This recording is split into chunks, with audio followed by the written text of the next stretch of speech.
Welcome, dirty peasants, to Wartwood Gazette, the Amphibia podcast. This is episode 60, and this week we are covering Amphibia Season 2, Episode 9, Little Frogtown and Hopping Mall. I'm your host, Thematicon, and joining me today we have Impact Yo, what's good, everybody? and Bloss. Hello. So, news this week. It was Amphibia's third anniversary yesterday as of June 17th, 2022. Matt posted a really nice piece of artwork that recreated that iconic moment from Anne or Beast where Sprig met Anne for the first time and had a little Easter egg of tiny Newt versions of Sasha and Marcy hanging around. Yeah, I saw that. It was very cute. Yeah, 3 years. That is crazy. And I feel old.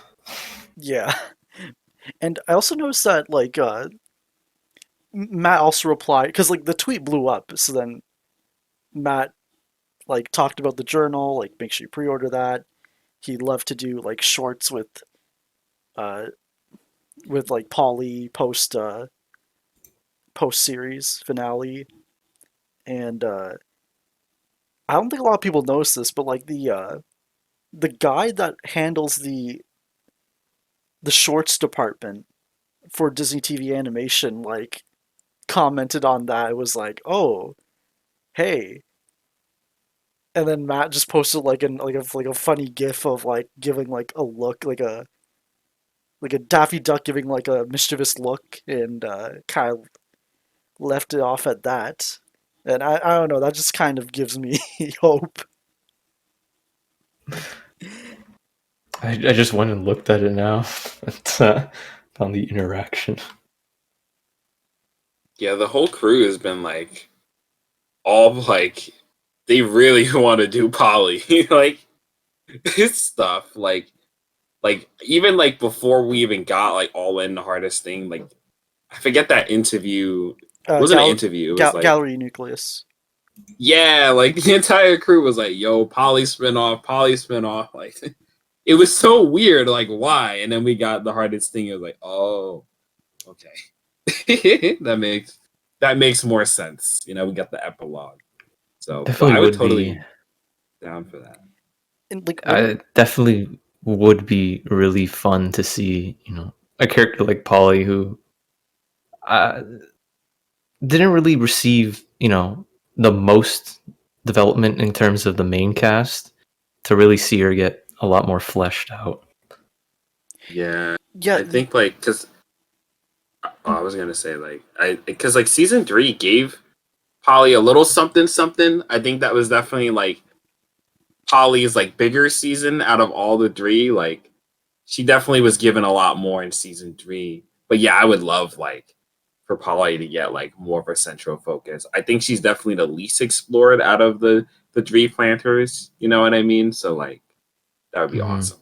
Yeah, and she was a baby too, so it's when you think about it, she kind of got the most. She might have not gotten the most development, but she got the most setup for her future, where it's she physically changed the most. Yeah. She's the one who brought Frobo and Microangelo into the family, where you have this robot sidekick, you have this cute little animal sidekick who could grow along with her, because Bessie's the older one in the family. Yeah. So she has her own she basically has her own cast already set, and also the snurds, the snail, Joe Sparrow and Bessie's kids.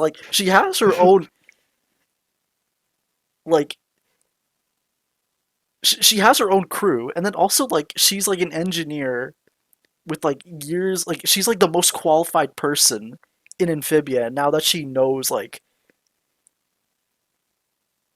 how she's been through it all, and now at that such she's a like kind young of like yeah, age. now that she's kind of like a technician because she like rebuilt Frobo with a box of scraps in a middle school. Like Turned her into this killing machine. yeah, so that's yeah, that was the news this week. I'm sure there's like other stuff on like crew members like releasing more like material while they were working on the show, and that'll be great for Nano's archives. Uh, but yeah, I think we'll go. We can start talking about the first segment of this week's episode, Little Frogtown. This was uh, oh, yeah. uh, Bloss, you wanted to Uh, I was gonna say that, like, in terms of season 2, I gotta say this has gotta be one of the most iconic episodes in Amphibia. Like, both segments. yeah, and I'll It, yeah yeah like starting with Little Frog. Like I'll let you guys give your thoughts uh about the general thoughts. Then we'll go into like bit by bit of the episode, like scene by scene, a little. That's like the normal structure. I know. Oh, Bloss, I forgot. This is your first time on the podcast, so normally for new additions or fresh blood, you get to give yourself. You get to give your, I guess, general thoughts on Amphibia as a whole and how you actually discovered the show. oh wow. Okay. Well, general thought. Well, I first discovered Amphibia back in 2018. I'm pretty sure. The initial announcement, Um, right? When they greenlit yeah. that and the Owl That. House alongside each other, yeah. Yeah. It was fresh off. I was still sort of, watching Star Versus because that was still happening, and I saw these two shows get greenlit, and then as time moved on, we got some material for Amphibia, and it definitely stuck out to me because an isekai in a Disney isekai show was. I'm not gonna say it hasn't been done, but it definitely seemed cool to see in this current era. And shows like Gravity Falls, it seems like it was nice to see potential serialized shows, um, more of them into Disney. But my general thoughts, I mean, I'm as diehard of a fan as you get. Sometimes I studied this show more than I studied at school, but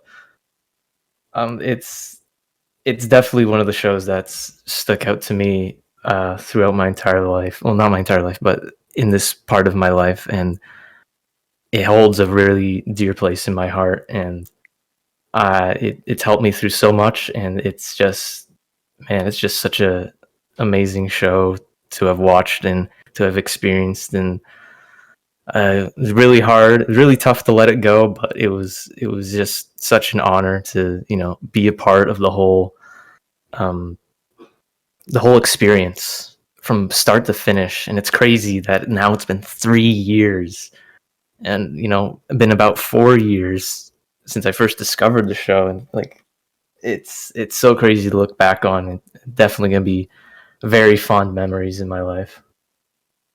Thank you, Bloss. Yeah, you kind of summed up like my experience on the show as well. Like Nick and I both like we knew about the show when it first got greenlit, and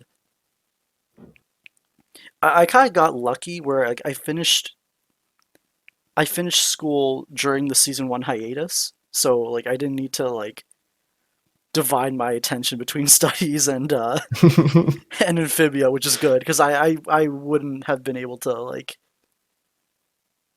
focus. I guess I Yeah, wouldn't be able to focus on Amphibia. That's the uh, it's the real tough one. yeah, but Yeah. I mean, yeah, you know Amphibia is one of those shows that it's just gonna stick with a lot of people.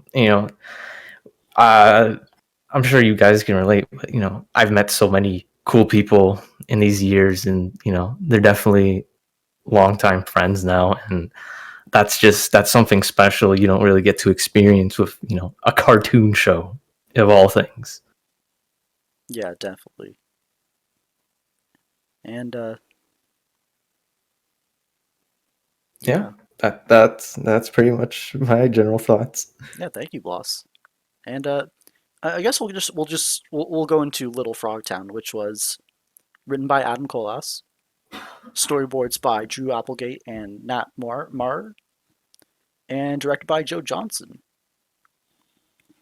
So this episode was the noir mystery episode with Hop Pop, and that was all. I guess starting with general thoughts, like I had a lot of fun with this episode. I thought I liked It was a I liked how the episode uh changed the aspect ratio, and yeah, I'm not gonna get to it like too into the episode, but once we get to each scene, yeah, we'll cover the iconic moments. But I guess impact. What are your general thoughts on this episode? Oh, I love Little Frogtown. Favorite Hop Hop episode, full stop. Like I love this episode. I love the noir aspect to it. It really gives this episode its own identity. I love the mystery aspect to it too. I'll get into more detail why I like that. But yeah, this episode's a banger.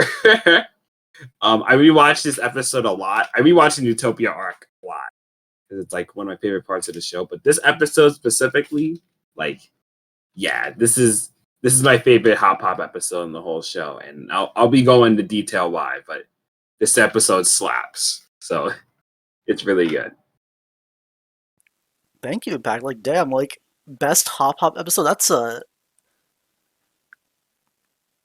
That's a bold statement compared to all the other Hop Hop episodes we got. But I'm not gonna diverge from the topic just yet. But I'm sure you'll back up you'll back up that claim. But I guess for now, Bloss. To be fair, Bloss, what are your to be fair, thoughts? there are a lot of good Hop Hop episodes, but Yeah, I mean, I love this segment so much. It was just a good laugh to have.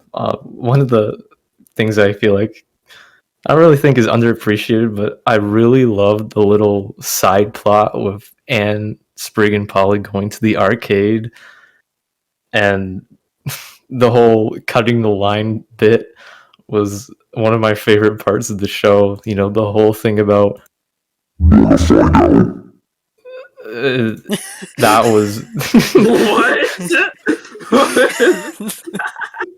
Did you like hold up your mic right against like the?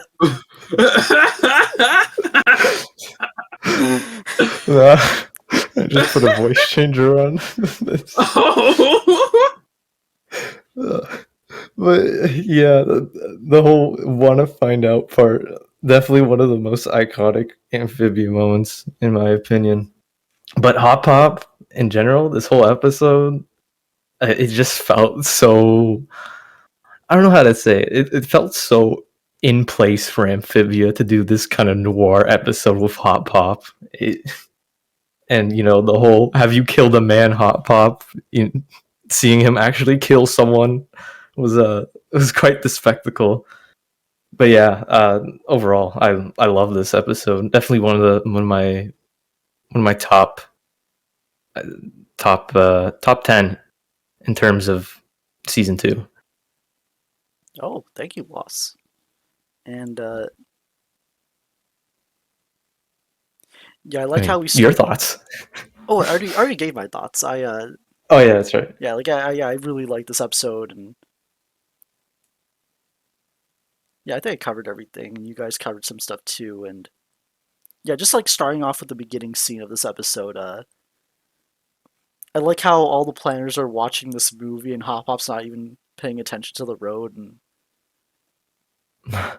like once I didn't notice this on my first watch. Like when I was rewatching this episode, like once they get out of traffic, like near the end, like one guy kind of just like yells at them.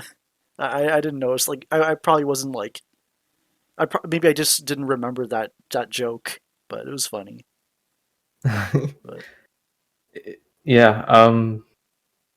Oh, I'm probably skipping a little bit, but the ending, uh, Amphibia really gets like the ending of segments down really good because they're usually these chaotic or funny moments. But the part where Hot Pop is stuck narrating himself and he's slowly losing his mind, and Anne and Sprig and Polly are just kind of going crazy. They're not going crazy, but they're worried.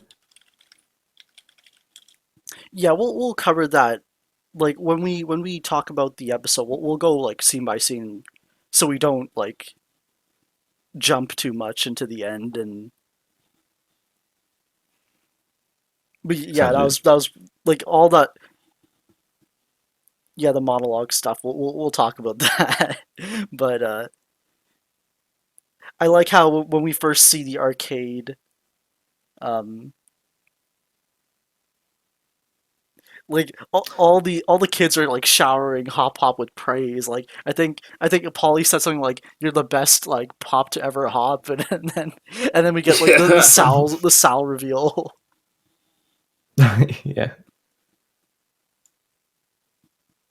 Uh, the arcade didn't really look like an arcade to anyone.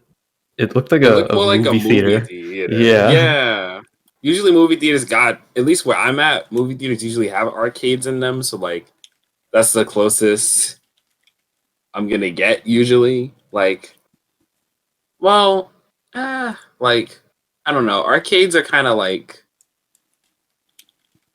they're a thing, but like not really a thing. You know what I mean? I'm not the like, Yeah.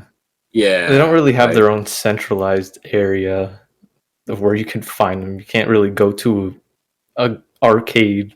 They're kind of like in a subsection of some place. yeah, like a theme park or like a movie theater or something. Usually, like movie theaters that are like pretty small. So like, Yeah. yeah, which is weird. I don't even know like what an utopian. We never go in there, so it's like for very funny reasons. Like we never know like what an Amphibia arcade really is like. You know what I mean? Because when I assume arcade, the first thing I think of is like video games, right? Like, obviously, that can't be the case because, yeah. So, Yeah, like when in doubt, just assume everything's bugs. yeah.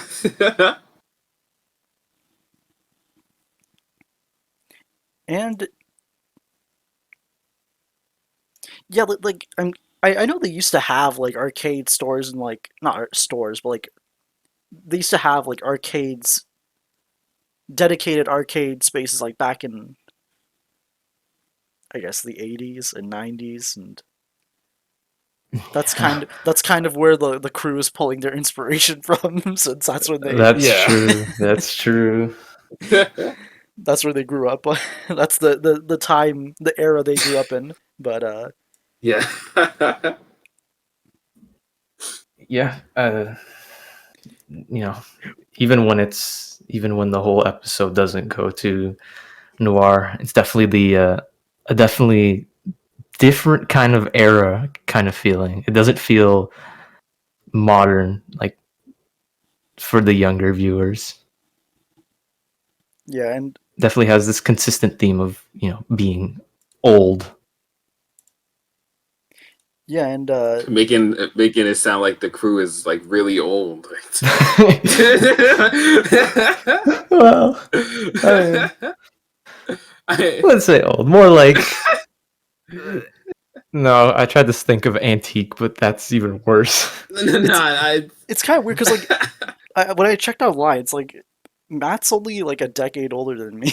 It's not that huge of an age gap, Yeah. but I mean, even like a lot of the crew is like pretty pretty young. decently young. Yeah. Yeah, Yeah. so But yeah, we get to. Maybe- Oh, go ahead, Bloss. I was just gonna say, but even then, I mean, most of the crew definitely grew up, sort of like not really around that area, but like kind of probably watched some of it when they were growing up with their parents. Oh yeah, totally. Yeah, so the planners like pull up to Sal's sandwich shop, and I love this line where Hop just talks about back when the old ways were just the ways. I don't know why that cracks me up, but uh, we also get that whole like dream sequence of him Yeah, with the the whole sandwich. the sauce part just is reminds me of the scene from Night I Drivers. can't remember. Not Night Drivers, but oh, the one before the beginning of the end. I can't believe I'm not remembering it. The Three Armies. Oh wait, no, No, not the three. Sorry, not the three armies. Before the three armies. Newts and Tights. Newton Tight or Fight or Flight. Fight or Oh, Fight or Flight. Yeah. Flight. Yeah. It reminds me of the whole dream sequence of Hot Pop and the cat. Oh yeah. Oh, okay. So it's kind of crazy to see that Hot Pop did not get. You got a few dream sequences, to be honest.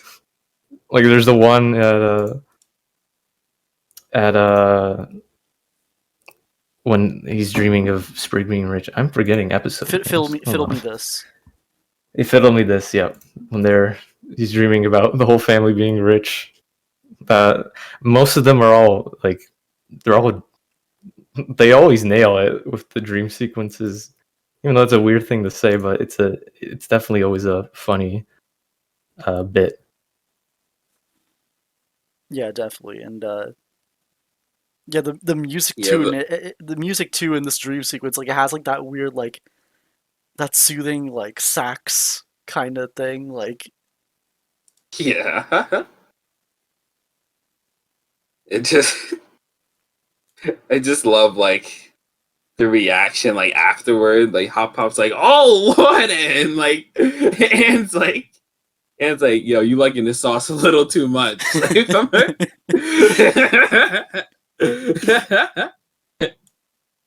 it's great. Like He gets he gets super into the sauce, and the face he makes at the end of it. He goes, "Oh lordy!" This big open mouth. yeah, all the expressions here are like top notch. Like even when like when he like goes to like towards the front door with the kids, and then like you know when the kids get like the kids like are trying to be supported even though they obviously want to go to the arcade, and then Hop Hop like eventually lets them, and just like when they start like celebrating, like I posted a screenshot there too. It's He just flattens himself. and then the line where it it's like, is oh, go ahead, Impact. oh, I was just gonna say it is nice though to kind of give Hop Hop sign kind of his solo time. I feel like I'm trying to remember if I'm right about this. Like, I feel like I am. Like, we don't really get a lot of like episodes where a planter is just like not with any part of the family, like at all, like period. It's just by themselves. Like we'll get Anne, of course, like she'll do her thing, but like in terms of like the planters themselves, if Polly has an episode, she'll usually accompany it with somebody. You know what I mean? Coiler's Pass with Sprig, Girl Time with Anne. You know what I mean? But like, it's nice to give Hop Hop kind of like his own time in the spotlight without any like. Now I was gonna say annoyances, but that's not the right way to put it. But like, without anyone in the way. You know, it's just because they do something similar with Spider Sprig as well, where Sprig gets his time to shine too. So like he doesn't have to share the spotlight with any of the other family. So it's nice, you know. Yeah, I think each three of the planters kind of had that moment, had their episode this season. It was a Little Frogtown with Hop Hop. It was the Planters check in with Sprig, and then it was Truck Stop Polly, with, Yeah, Polly. yeah, because Truck Stop Polly's interesting because it still relates directly to like Polly's like relationship with the family. You know what I mean? But this one is like directly like this is Hot Pop's story. Like Yeah. the kids they get to go play around, but like Hot Pop's doing his thing. You know, it's It's great. Hot Pop time. yeah, yeah, exactly. Yeah, I love that line. Like, I love how they end the scene of the kids leaving, like getting separated from the plot, where he mentions like tradition being left in the dust just as like they leave him in the dust. I just like those like minor like cherry on top Little gags. quips. Yeah. Yeah, I love the like the video gamey sounds when they run off too. Like that was great. Yeah. And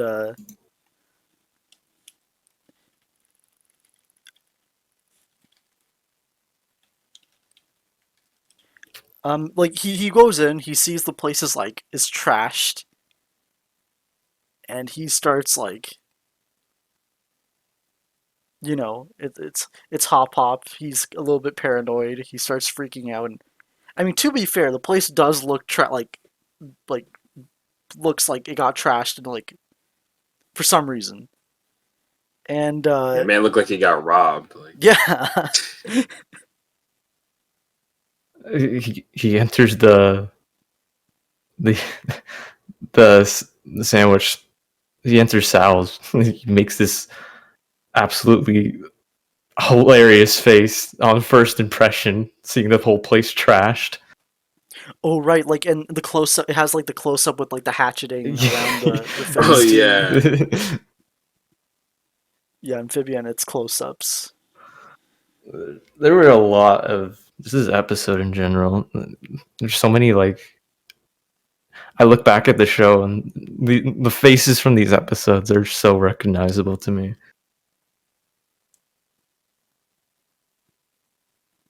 Yeah, I'm looking at the screenshot you posted, and notice how like, of course it's the fedora is what like triggers the episode to go into like this noir uh style film where As I soon as he puts it on, yeah. it kind of like the lights flicker first, but as soon as he puts it on, it just starts from there. It's just to me, it was. I kind of felt like there was setup, like there was the setup at the start, but I wasn't really expecting much to come from it on first watch. But to see it just go to noir all of a sudden, uh, it was definitely not really a shocker, but a really hilarious moment for me because it just was so unexpected to me. yeah, and like because I feel like Amphibians likes to start off like I think mainly season 2 specifically like it likes to start off with Anne like watching something crazy on her phone, and then like the episode will relate to it somehow, but it's like it I don't like it directly parodies it in this episode, which is just nice. It's not like it's just like a theme that was established in the beginning. Well, okay, it is, but like near the end. But like they more directly parody what the show was doing that they saw. So yeah. Right, like I think it happened with in Swamp Insensibility, the Wally episode. Yeah. Like Anne was watching something, uh, Sprig gets schooled. Anne was watching something, like parodying a parody of what the episode was doing, and same thing here. Yeah. I'm looking at this. I'm looking at the scene where first the aspect ratio changes, then the lights flicker to change to black and white, and then Hop Hop puts on the fedora, and that's like the That's when the monologue. Actually, no, the monologue starts first too. It kind of just all starts in Yeah, this it all just like, one continuous sequence. and man, like Bill Farmer is like we'll I talk could, about you, his performance later. Just yeah, like fantastic. Like you could tell he really Yeah. enjoyed doing this one. yeah, it's pretty much him carrying this episode with like him doing most of the. Because It's pretty much, usually yeah, it's like pretty much just him. yeah, we don't get the narration. Like these episodes don't have narration, so like this time like Hop Up has to do it all for us. And I mean, technically, it's not necessary. It's just like Hop Up like giving exposition, but you I can't think like you can't complain about exposition in this episode because the point is that Yeah. that's what's like that's what he's supposed to do. yeah, and like what's great about like Hop Pop's narration, it's kind of like a character in and of itself. Like, like it talks directly. Like Hop Pop will be doing something, the narrator will go like, Yeah, the I'm not narrator sure how has to like a describe different. it. Yeah, the narrator has Like, like a different opinion from yeah, Hop Pop. like that was hilarious. Like, I love that they just made the narrator like its own character, but it's also still like Hop Pop at the same time. Like it's great. It's a fun like dynamic of not only like obviously it's parroting those noir films with giving exposition, but it's very clever in how they do it. It adds a lot of like great humor, and we'll get to that like when we keep going. But yeah, it's a nice aspect too. Yeah, and, Hop Pop starts looking around, talks about how like everyone wanted Sal's sauce, but he wouldn't give it up, like the recipe. Then eventually he finds like that note in the safe about like a gala happening that night, and like that get the sauce note, and He starts licking the sauce that's expired. Like, yeah, does he say like does he ask if it's blood first? I think. Yeah, he goes blood, and then he licks it, and he's like, no, sauce. Imagine it was. He starts licking like frog blood. Hop Hop just yeah, like Hop Hop just normally licks blood. Like it's like anyway, but yeah. Yeah, so it cuts back to the arcade, and the kids are waiting in line, and The color's back. yeah, the color's back, and that little shit gets in front of them, like cuts them in line, and Looking at his design, you can tell he was just designed to just annoy the viewers. yeah, he was designed to be punched. Like, You can't look at him. and then Polly and Spurger just like indifferent. Like Polly says that that he's beneath them. Yeah. Like it's hilarious because Polly and Sprig go like, GG's, what are you gonna do? Oh well. Like Polly, I mean, Anne's the only one who's like I just find that funny. I feel like I liked Polly's explanation that he was like beneath them. Like It's a Polly because I feel thing. like in majority, yeah, like I feel like in most situations, Polly would have told the kid to fuck off, but like the explanation works though. Like it's great, and then like just Anne's like I don't know, it's just interesting because like Anne in like season 2, you know what I mean? She's by the end of like Reunion, she's definitely like established to kind of stand up for herself and do the right thing, do the just thing, even if she does some dumb stuff here and there. You know, I just find it funny that like in this episode, like this is one of those moments. yeah, Just not and it's still very much in character, especially knowing that like she goes to the mall a lot, and this is probably like a big deal for her. yeah. Like Cutting I in always line. kind of, I always kind of got the vibe like if Anne, Sasha, and Marcy were at the mall, Sasha would probably be the one telling the kid to fuck off. But like, I don't know. I just find it funny that Anne's the one doing it now. But like, I mean, do you think she they might be? doesn't. Do you think they might be the ones cutting in line? Oh, probably, yeah. Like, probably like those again. Like the trio are a bunch of schemers. Like, so yeah. But like, I don't know. I just find it neat that Anne like wants to kind of defend her right to be on the line. Like she makes it a lot bigger of a thing than it actually is, and then once the other kids show up, like she's like, "Nah, I'm not standing for this anymore." I don't know. It's just great. She does this whole monologue after Polly says they're beneath us. It's like, it's doing it for justice and all of that. Yeah. Yeah, and then Hop Hop just runs by in a tux. Yeah. Like, look at him go. Just, I'm posting a screenshot too. Like, He looks so just tame with it. He's so out of it. He's in his own, literally in his own world right now. he has purpose in this moment. And then I love how like when they cut back, like when they go back to like the Hop Hop episode, it's like they go right into the. I just love the opening shot where they go. It's like that classic like pan down to show off the locale, and you know the lights are like it's an event, and you have that like you just have some random like singer just like doing their routine or doing their show, and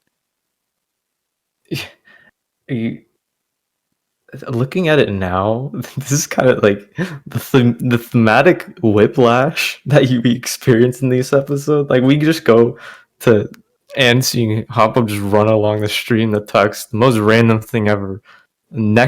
Very next scene, it's just dramatic. Back to this dramatic noir film. yeah, that's like being like extra posh to the point where it's comedic. And yeah, Hop Hop has infiltrated this gala, and you know that one newt lady says like, "Oh, we don't see many frogs at the Neutropolitan. You must be very rich." And you know that's kind of oh, you must be quite wealthy. And that's, you know, that's the crew sneaking in a little bit of classism into this show.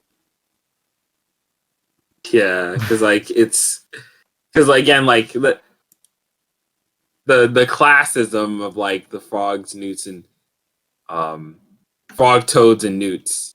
It's like, I mean, obviously it's a part of the show. It's a huge part of the world building of it, but it's never like something they kind of like. What's the right word? It's always in your face, but it's not like it's always there, but it's not in your face. There we go. Like it's always like subtle things people say, and like you can tell from like the society itself. Like obviously frogs are the lowest chain there, which like you know I should have made Anne question Andreas a lot, but you know and Marcy should have questioned that too. But anyways, like so it's just it's nice world building in general. I think like the Utopia arc in general does a great job of this of just having like very like I don't know. It just does very like subtle world building. Amphibia does this in general, but like I think the Utopia arc does it so well. So yeah, Yeah, and you know, eventually the clues come to Hop Hop in this scene where you know the waiter presents like the sauce on some sort of like appetizer, and I like the use of color for the sauce specifically for Yeah, this scene. That was a nice like detail. I like the emphasis on the emphasis of the sauce. Really, you know, to really drive home the fact that that's the sauce, and you know that's the clue. And then Hop Hop Yeah, Yeah, he just like he gives the waiter yeah he in public, yeah in in public front of everyone. he takes out the well. I think technically that comes back later, where like the security like comes into the kitchen. But yeah, before that, like those clothes. Apparently, it's like one size fits all, and since Hoppa was able to fit into them, and Um, one one thing I do want to say, I'm backtracking a little bit, but like I I love the narrator like when the newt lady goes like what do you work, and Hop Hop goes like I'm a farmer, and the narrator goes like no, like yeah, I love that. pharmaceutical executive, like, and then Nice goes like save. nice save, like that is great. Like again, using the narrator for like very like comedic purposes, it's so good because pretty much Hop Hop. I said Hop Hop. This is Hop Hop's solo story, but he kind of does have a companion with him, the narrator, the whole time, even though it's technically him, but it's like not him at the same time. It's great. Yeah, and yeah, and Hop Hop like he takes out that security that finds him, but then of course like the chef just grabs him and just throws him into the trash, and I love the chef's the voice of the chef. I wonder who his voice actor is. Big like Bulgarian voice. Travis Willingham. Okay, that makes sense. He's probably his most prominent role, not prominent role. I think his most like well-known role is as Thor in like various Avengers media. Wow, he's got range Oh, then. damn. That's Okay. some crazy range. Oh, he's in Critical Role? Hmm. He also other voices in this episode, Roger Craig Smith, uh, Misty Lee. Wait, let me look up Misty Lee. That sounds familiar. Okay, she voices a character in the next episode. We'll talk about that. Uh, Zeno Robinson. I remember like seeing. Zeno's in this episode? Yeah, like Wait, really? yeah, Oh, he's the waiter? yeah he voices like the minor like the minor characters and the extras. And like Oh, I'm not surprised because they probably like Matt worked on Big City Green, so he probably interacted with all the cast at some point or was somewhat aware of them. And That's crazy. I did not notice Zeno's voice as the waiter. yeah. Like I didn't even know he was. Wait, is He has a Zeno in more episodes? Like I'm because the only thing I know him in Amphibia for is as young Andreas. Like yeah. that's what It's the crazy hell? because like his voice is like super distinct as well. Like you could definitely tell it's Yeah, him sometimes, but I think I did not notice that. That was crazy. yeah. Huh. yeah, he'll voice a few other minor characters in some other upcoming episodes, like Hopping Mall, Shut In. Yeah, that's about it until young Andreas. But yeah, Hop Hop's in the trash, and he finds his next clue, which is like the address of like the factory, uh, the factory that actually produces the sauce. And we also get that narrator joke again, where it's like when he's talking about what may have happened to Sal, and the narrator kind of stops him from like thinking of like stuff that's too brutal. Yeah, like like this is the kid show. Chill out. Like I like how the place where the sauce is made is literally just called Sauce Inc. That's it.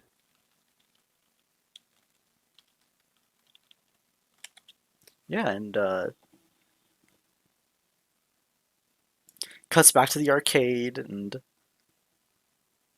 just when the kids are about to enter, like that that kid who cut them in line shows up, and Oh like man, this his scene. friends show up. His friends show up, and that just This I pisses off Anne. Like she I ain't letting love this this have scene. happen now. Like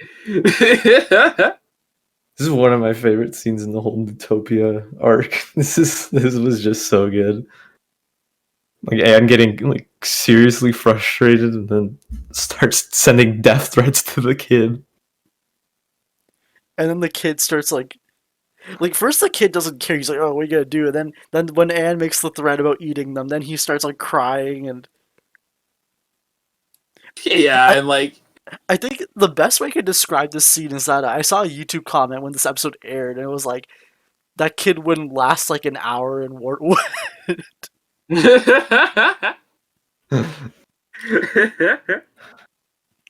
yeah, like I love when like Anne's like, doesn't anyone see this injustice? And then one lady goes like, yo, calm down, please. And Anne goes like, no, you calm down. Like Anne literally becomes a Karen in this whole scene.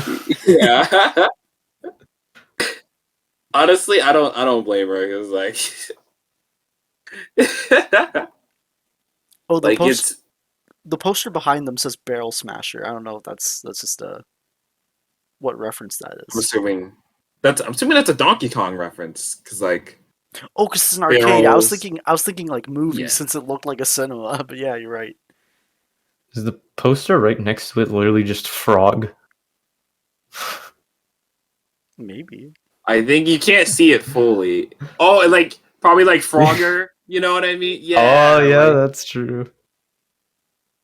That would make a lot of sense. yeah. Also, like Anne's expression when she's like, I'm a monster from another world. Like, I might eat this for breakfast. She has like sharp teeth. Like, the all the expressions in that point are hilarious. Like, it's And of great. course, the face when she goes, "Wanna find out?" Yeah. And the whole deep voice. Yeah. Then her phrase, like, It's- yeah, all the expressions in this episode. I think. I'm checking the credits again for this. Whoever boarded this. Okay, Drew Applegate and Matt Mara. Okay, I wanna say this is Drew Applegate, but both of them do pretty like funny expressions. Yeah. Yeah. I think Drew may have done this scene. I'm thinking Matt may have done the Hot Pop ones. Yeah, maybe. Yeah. Yeah, and then it cuts back to Hop Hop's story. He's breaking into the factory. I love how some guy notices him, but just doesn't do anything about Just it. brushes it Yeah. off like, yeah, this is normal. Yeah, like he's just like, I'm not getting paid enough for this, so just keep going. Yeah. Yeah, and then yeah, Hop Hop gets like caught by the foreman. Or sorry, not foreman, sorry, the floor manager. And yeah, they get into a fight. And that's when we get the yeah, Hop Hop we don't see a body. Like we don't see the body, but yeah, Hop Hop. Well, okay. That man's dead. I mean, okay. Technically, Hop Hop didn't. Hop Hop moved out of the way, and the guy fell in. I feel like people like people omit that, but that's that omission kind of makes it funnier. So yeah, I was about to say like. Yeah, to be fair, I feel like it does count as murder because since he was sort of defending himself or fighting him, it's in the spirit of incidental. Yeah, it's just really funny to really take out the context and just say he killed him over sauce. Like, He literally died to sauce. That's how he yeah. died. And Nick, I'm glad you could join us. I guess what are your general thoughts on Little Frogtown? Yeah, this is like easily one of like this is after I don't even know why I think all this. I've never really stopped the thought like, oh, what's my top favorite hop up episode? But this is absolutely one of my favorites. And like every time I come to rewatch it, like it's still fresh. My enjoyment of it like never dies down. Like you have like the hilarity, you have like the strong lessons you get from a hop up episode. You have like the hilarity of an hop up episode. Then you just take that and mix noir with it. And yeah, then you have like the new location that Utopia is, and it's just my god, like, it's just a really nice episode of Hop Hop running around, getting into dangerous shit just to get a taste of his friend's sauce. Like it's pretty crazy, but hey, it works, and it's just an absolute banger. All right, thank you, Nick. Yeah, and after Hop Hop gets rid of the floor manager, yeah, he gets surrounded and pretty much captured and brought into the office of the guy who's running this operation. And we find out Sal, who was voiced by I wish I had this out. Who's voiced by Maurice LaMarche. And for those of you who don't know, he voices like Brain from Animaniacs. Wait, really? Yeah. Oh, Yeah, So I'm he's looking at he's like Awesome. his resume is like the people they get for this show, even for minor parts, have these really impressive resumes. oh hey, I found out he's from Toronto. That's cool. Toronto, Canada. hey. Oh, Yeah, holy shit! Yeah, his wow. Okay, I'm looking at some of the characters he voiced, and God, yeah, this guy has like a huge, yeah, got it. There it is. Holy shit! That's Yeah, it's those it's Disney insane what this connections, photo is, right? Yeah, damn. Like he's played. Holy crap! That's like just so many right there. he was King Ponyhead in Star Versus. If anyone watched that Wait, show, what? yeah. Wow. What? Okay. Wow. Okay. I didn't Yeah, know he that. was father from Kid Next Door too. Like, Okay, yeah, that I can recognize like the voice. yeah. I didn't even like. It's like the kind of thing where like as soon as someone just like tells you suddenly your brain. I mean, for me, I guess like my brain just starts making those connections later, and like and it's like, oh, it just feels so obvious beforehand. Like, this is insane, but yeah, it's really just awesome the kind of talent that Amphibia managed to pull onto the show. Like, Yeah, and Hop Hop gets to finally like talk with Sal about what's going on, and Sal gives this Oh, whole. Oh, go ahead, Nick. no, as Oh, boss, but he. That's where I recognize his voice. He was. Does anyone here watch Zootopia? like the movie, yeah, I've seen it Yeah. Yeah, he was a Mr. Big, like the little mouse mafia boss. Oh Oh, Yeah, that yeah. was him. That's awesome. yeah, we get One the thing, backs. Oh, go ahead.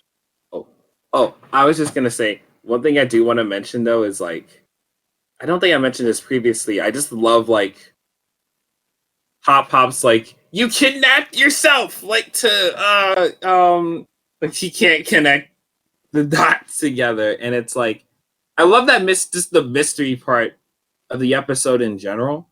Like I feel like season 2 has a lot more of like solving puzzles, solving mysteries. There's a lot more like what's the right word? Like a lot more of that. It'll pop into my head eventually. But like I love that like this episode kind of continues with the idea. Scavenger hunt, we were kind of playing a game a bit, trying to solve a puzzle. And here we're kind of trying to solve a mystery.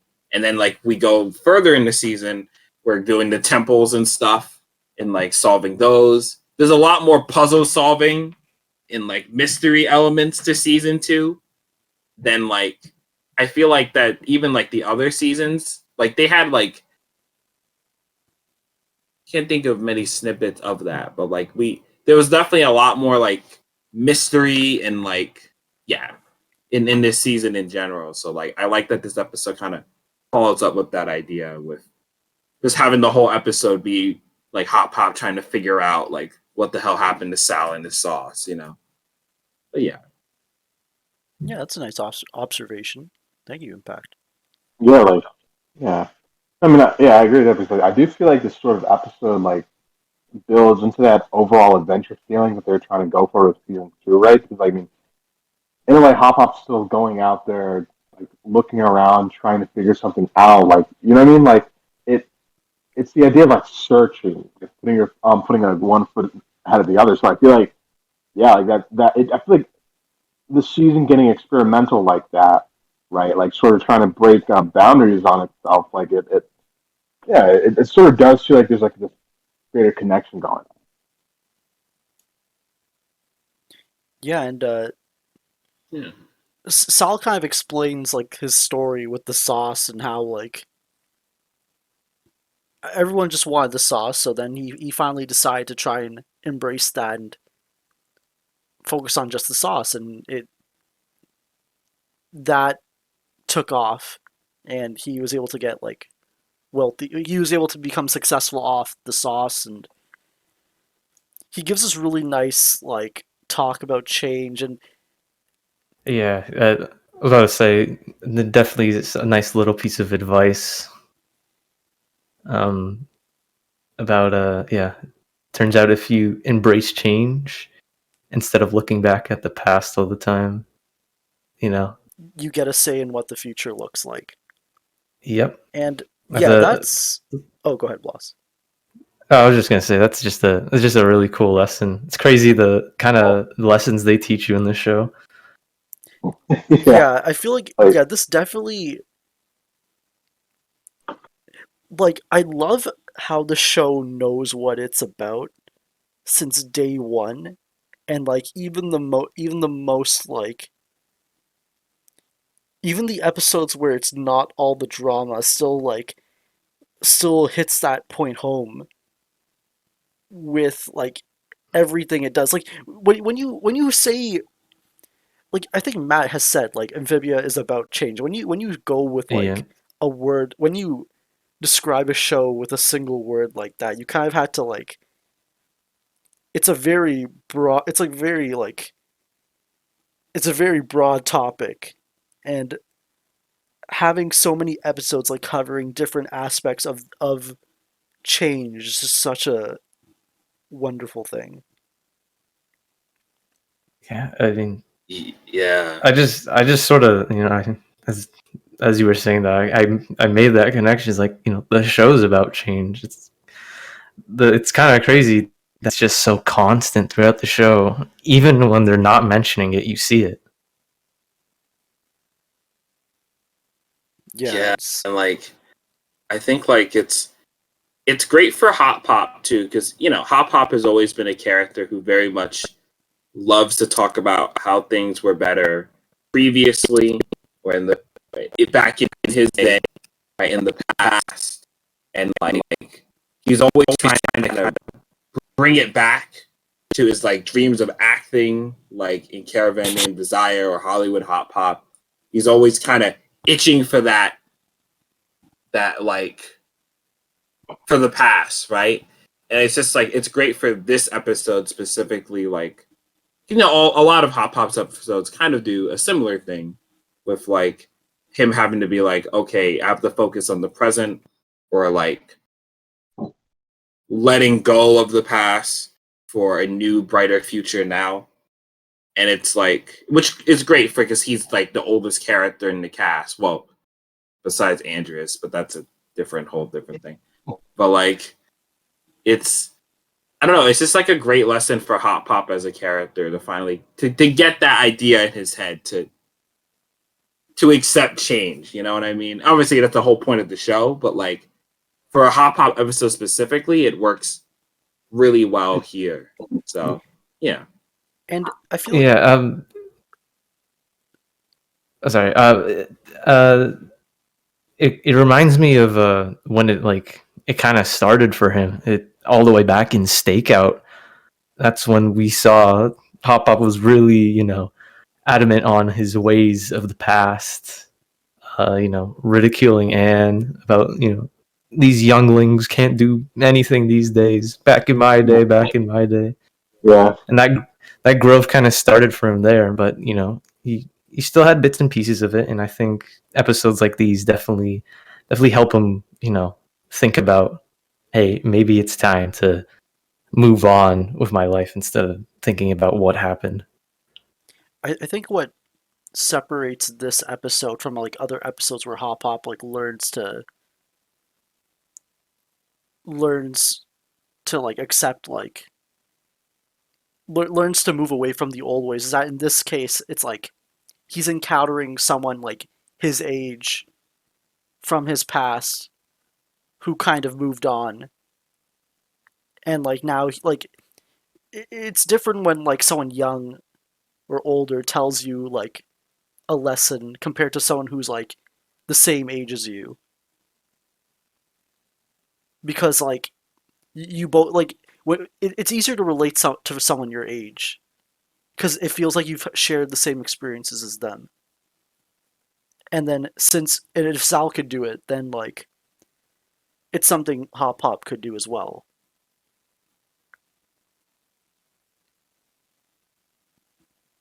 Yeah, that's a great way of looking at it. Yeah.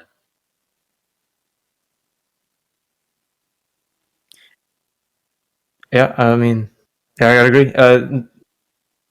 I feel like maybe it's definitely the lesson. This episode is definitely a lesson for all ages, but I'm pretty sure, for the younger audience that watches this show, you'll find yourself relating with Anne a lot more than anybody because, like you said, it's easier to relate with someone your age rather than someone who's either way younger or way older than you. But I think there's those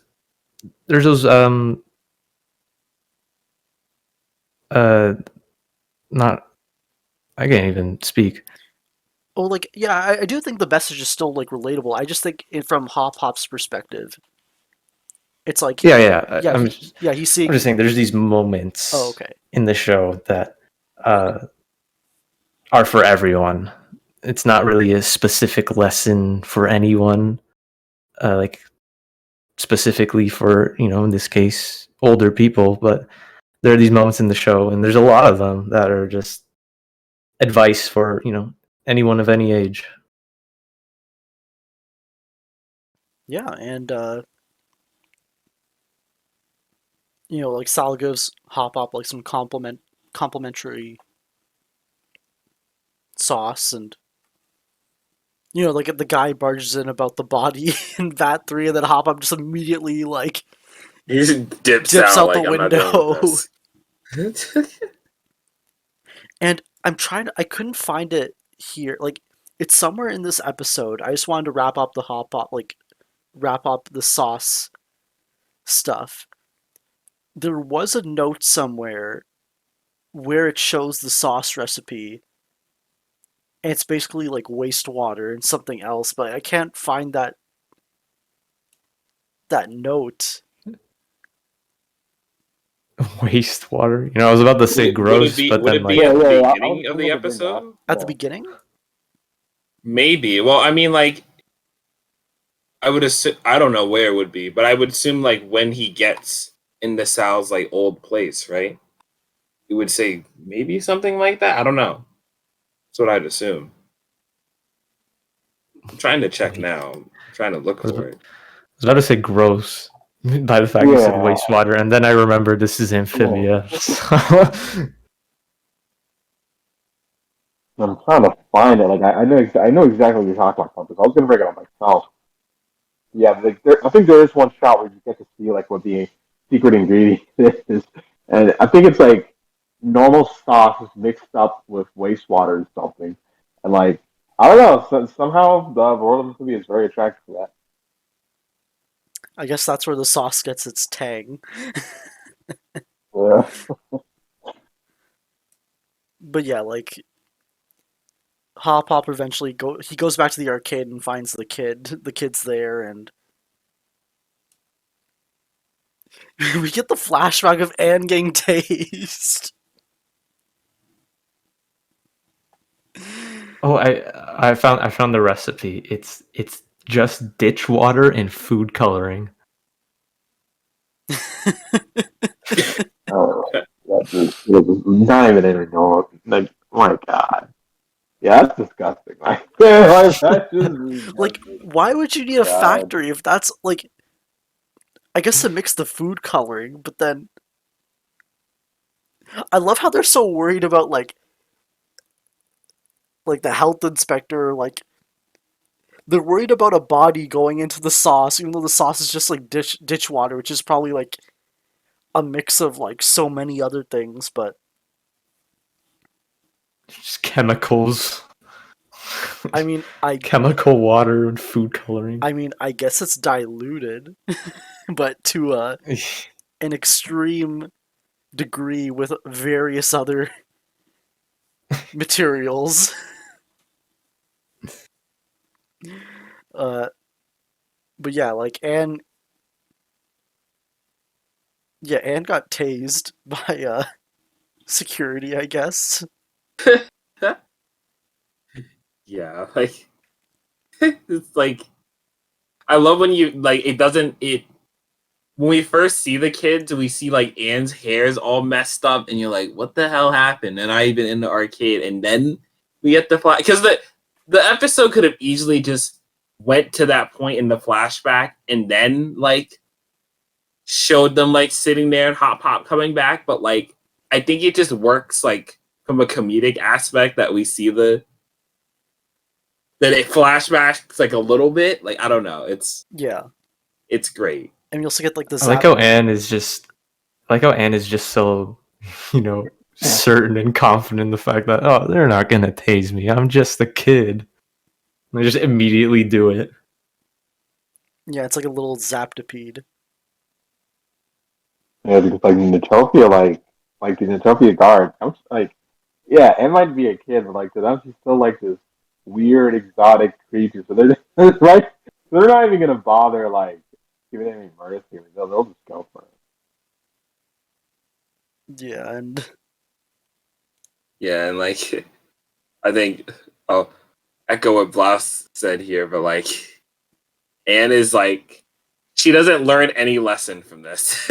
She just like she is still very much like, well, I was right and they were wrong, so whatever. Like, which I mean, to be fair, yeah. I feel like, yeah, she had a point. Yeah. Like, I like that though. Like, I feel like I don't know what it is about that, but I like Anne being like very confident in herself and like what she believes in, like she's not like, oh, maybe the kids were right or whatever, or some stupid bullcrap. No, even after getting tased, she's still like, nah, I was still right. Those kids were little assholes. Like, so like, Yeah, the evidence is it's just really great. fun. A little side note, I really like the look of Anne's hair when it's all zapped and stuff. It's Yeah, it's great. I'm not sure what it is about it. It's like it's really different. It's just like it's standing up all over the place. It's kind of like it kind of looks like she has a weird mullet. yeah. There's also no leaves and Yeah. stick in her hair. Oh shit! I didn't even know. Yeah, and the episode kind of ends off with Hop Hop trapped in like narrator mode. God. Like he's just, I don't know. Oh man, like that's so cruel, but also just so funny. Like the fact that he's just trapped in his own thoughts, and he's begging the kids to come help him, and like he can't even do anything. Oh, that's awesome. Yeah, and like from Anne and like the the kid's perspective, it's like what the hell? What are you doing? Hop Hop, you He's good? just And like, standing there. yeah, like great. Yeah, and that's, I guess, any quick final thoughts from you guys? I guess starting with Nick, do you, like anything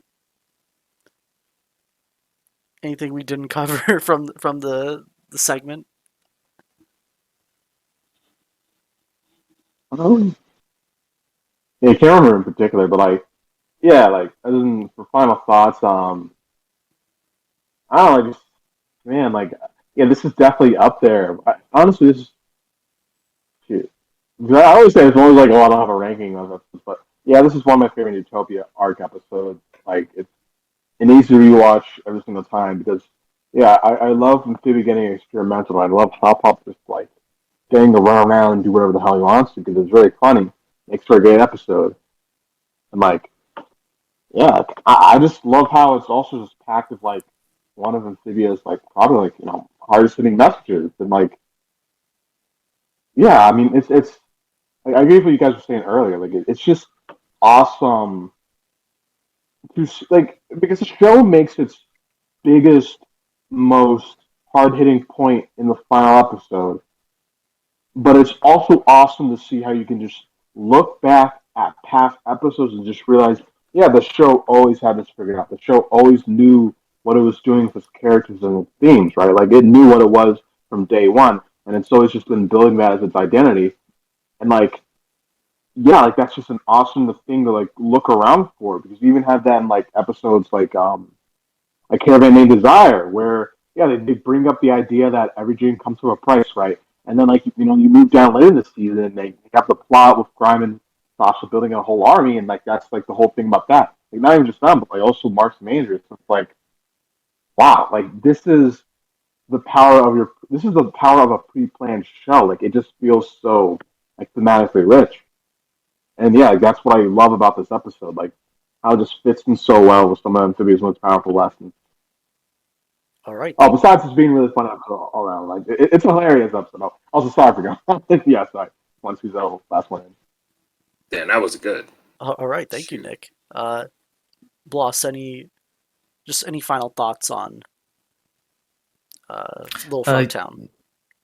yeah, I mean, like Nick kind of said, like I just love it when these kind of episodes happen, like when the crew just messes around and has some fun with their show and see what they can do, and while still keeping those main foundations of the show in place. Uh, and like yeah, like exactly what Nick said, like that's the power of the when a show knows what it's doing, it's practically no matter what they do, it always feels just so structured and in place.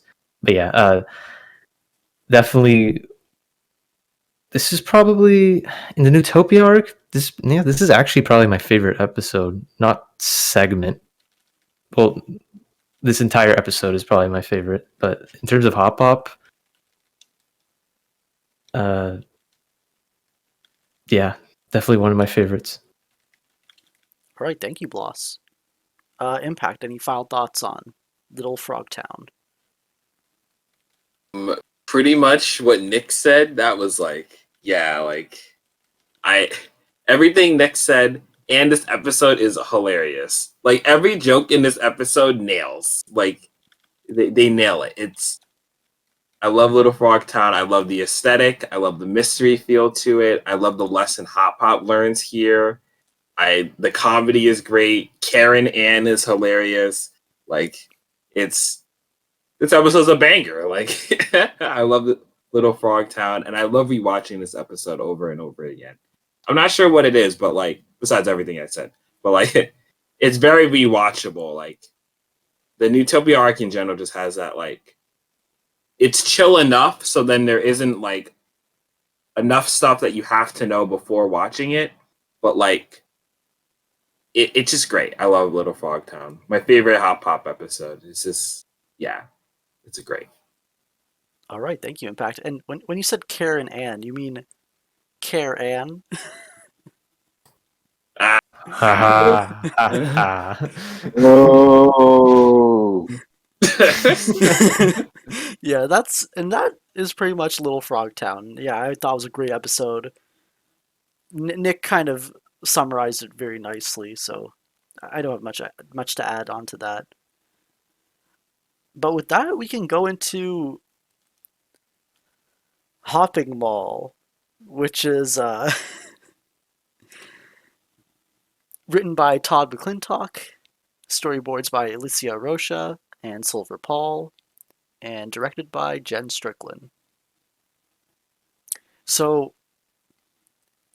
we know what happens in this episode. We'll save those thoughts about that moment for the end, because I know we can. That is probably its own discussion. But yeah, Hopping Mall was a really fun episode with a very special ending, which is. I guess I'll try. We'll try and focus on this the episode itself. It was nice to see like an Anne and Sprig adventure. That was great. And of course, like the main, like the plot of this episode is Anne thinking about her mom. That was great.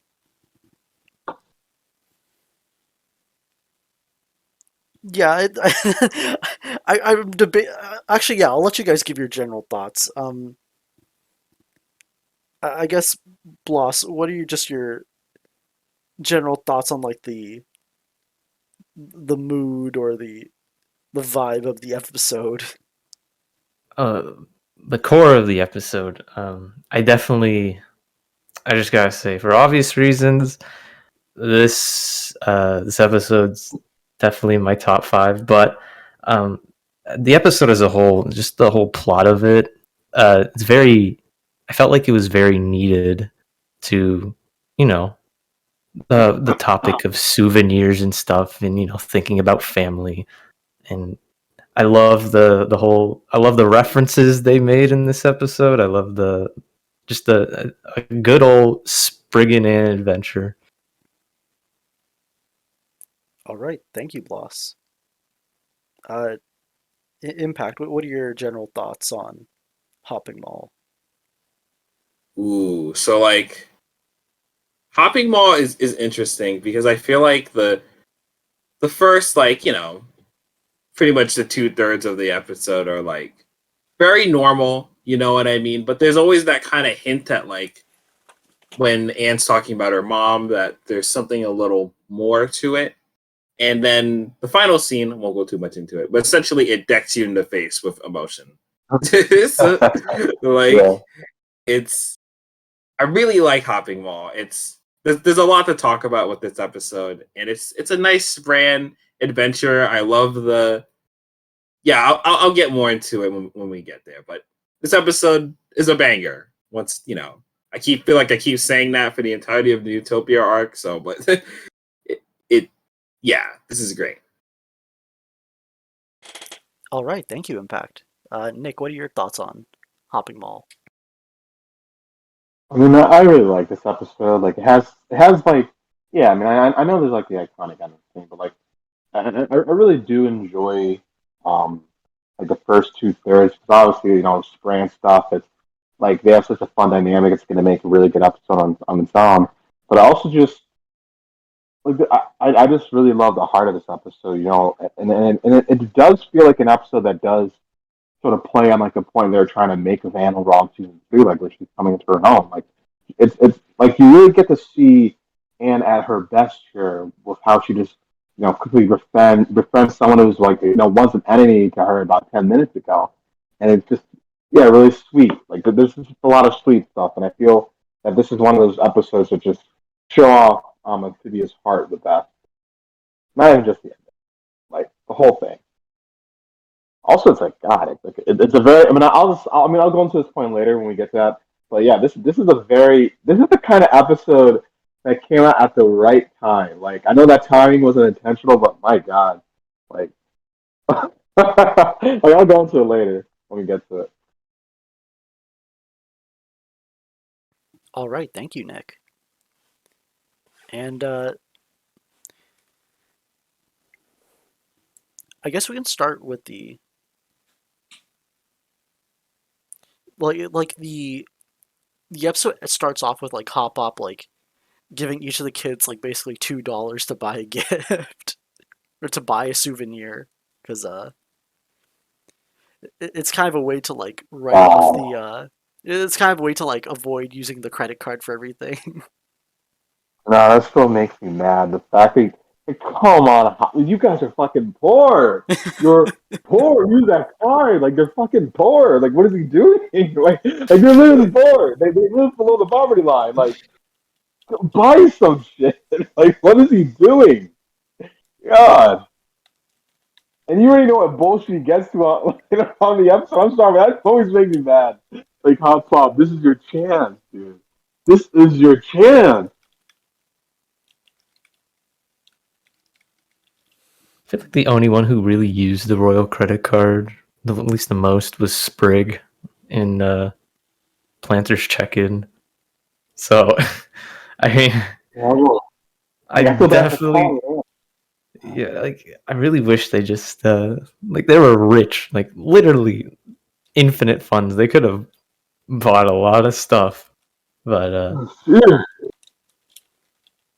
in the end, Hop Pop is like, it's all about the meaning of the gift, so you gotta buy it. You can't just get it for free.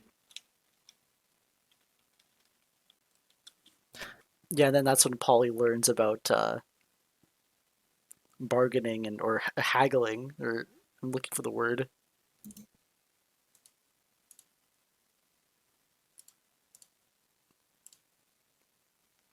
Yeah, I'm just waiting for that time that mark, but so yeah, like Polly is going to learn how to haggling. Yeah, that's the word. Yeah, and Polly immediately like we'll see what she does with this knowledge later. Although, But side note, yeah, Hop Topic, classic. y'all the God, y'all the dumb amphibia puns. Where you just C bought like Flora. frog players. We like what? How do I even pronounce that? We thottles pre. What? Looks We like thottles. Wetzelottles and Pretzelottles. There you go. Okay, I'm stupid. I can't read. I can't read. Oh shit. What is it? Colloquially, like a bunch of dumb puns we screw around. Does that just say herpetology? Is that a little bit of no, that'd be You too start avoiding specific. that. But I mean, to be fair, I can kind of see it being intentional. I mean, Okay. we all know what happens at the end. Maybe there's a little nudge, a little reference to it, and becoming a herpetologist. Yeah, and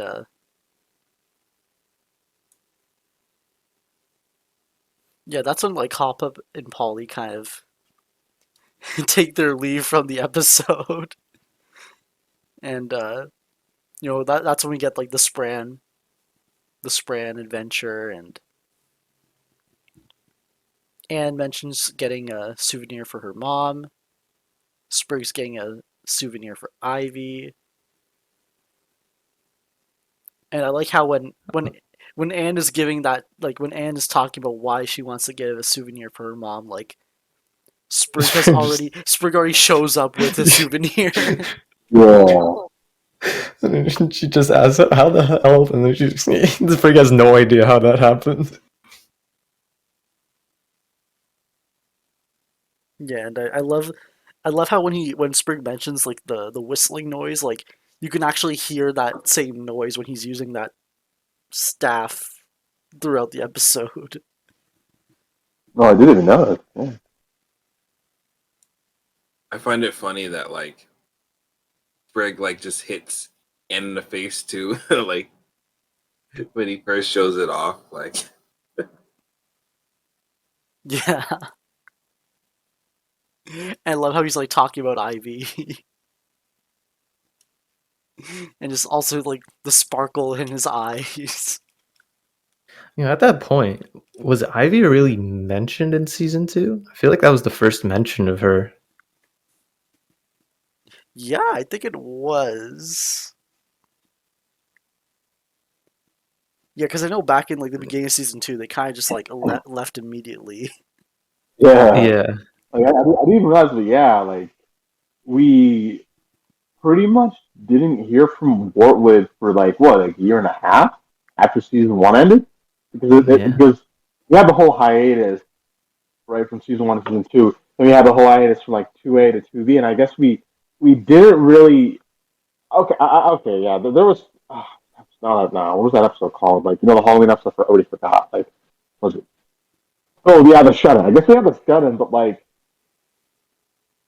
if we're talking canon, we were basically like canonically didn't step foot in Wartwood for like a year and a half. Like we just didn't see like that lovable town for half a year. I mean, Oh, Yeah, half a year and a half. you could say it was it was longer a than that because the hiatus was a year, and then they left. They were on the planner farm most of the time, in Handy Ann. Oh, we saw Yeah, Loggle at least, yeah, Longo. Yeah, Longo and Chuck. but I guess yeah At that least those two got to make it. yeah yeah that's weird to think about, though, that they didn't directly say goodbye. I mean, we eventually figured out they did talk to them in Return to Wartwood, but like, it doesn't feel that way though. Like, at least, I mean, I don't know. I mean, obviously for you guys, it was very different because you guys had a whole hiatus. yeah As soon as yeah, yeah. like, Actually, Impact. Like, sorry to interrupt. Like, yeah, that was basically what we were thinking at the time too. We're like, oh, we just immediately left, and then like, of course, like a Return to Wartwood kind of like just like filled in that minor like that nitpick, or not even a nitpick, because we spent time in Wartwood for so long that when we saw them immediately leave, like everyone was kind of confused, like, oh, they didn't say bye to Sylvia or Ivy or anyone else, and then Return to Wartwood kind of like proved us wrong by saying no, there was a reason, but it was for a pretty funny gag. yeah, like I don't know, like it in my head, I wasn't thinking about that. Like when, like I guess because like all the season 1 characters were just kind of fresh in my head. It never occurred to me like, oh yeah, I guess you haven't really talked to anyone in Wartwood besides a lot. Well, I mean, hold on, we got Loggle like before they left, and then we met Wally. So it was like, and then we met Chuck the legend, but like I don't know. That's like it didn't feel like I was missing something, I guess. Like, but now since you mention it, now it does feel weird. Because it felt even weird for me, like even like in season 3 when we come back to Amphibia, like and like in Commander Ann, and like the characters don't really like talk to any of the townies when they get back there. See, that weirded me out, but here, like, not really. So I don't know. I feel like the fact I feel like it's with hiatus and everything, it felt immersive, to be honest. It actually felt like, you know, you were like Yeah, and on the road, and then like it felt like that length of time was the same amount of time as it took for the road trip to happen, and it took for the time in Utopia, and then the time back. The hiatus really kind of helped with immersion, if I'm being honest. yeah, and we'll save that talk for like for Night Drivers and Return to Wartwood. It's a little bit more relevant there, but Hmm. yeah, sorry. Like I just wanted to mention that before like we got Yeah. into like a bigger discussion about it. But yeah, like Sprig is breaking shit and grabs him out, and Hop Hop Bill it to discovers. the king. Pardon? You gotta bill it to the king. and just tells the pot guy to bill it to the Oh, king. right, okay. Yeah. Yeah, Hot Of Pop course, discovery. I love this massage chair side plot so much. And then the single tear from Muppet Face Hop Hop. That face sent me for a ride. I tell you that.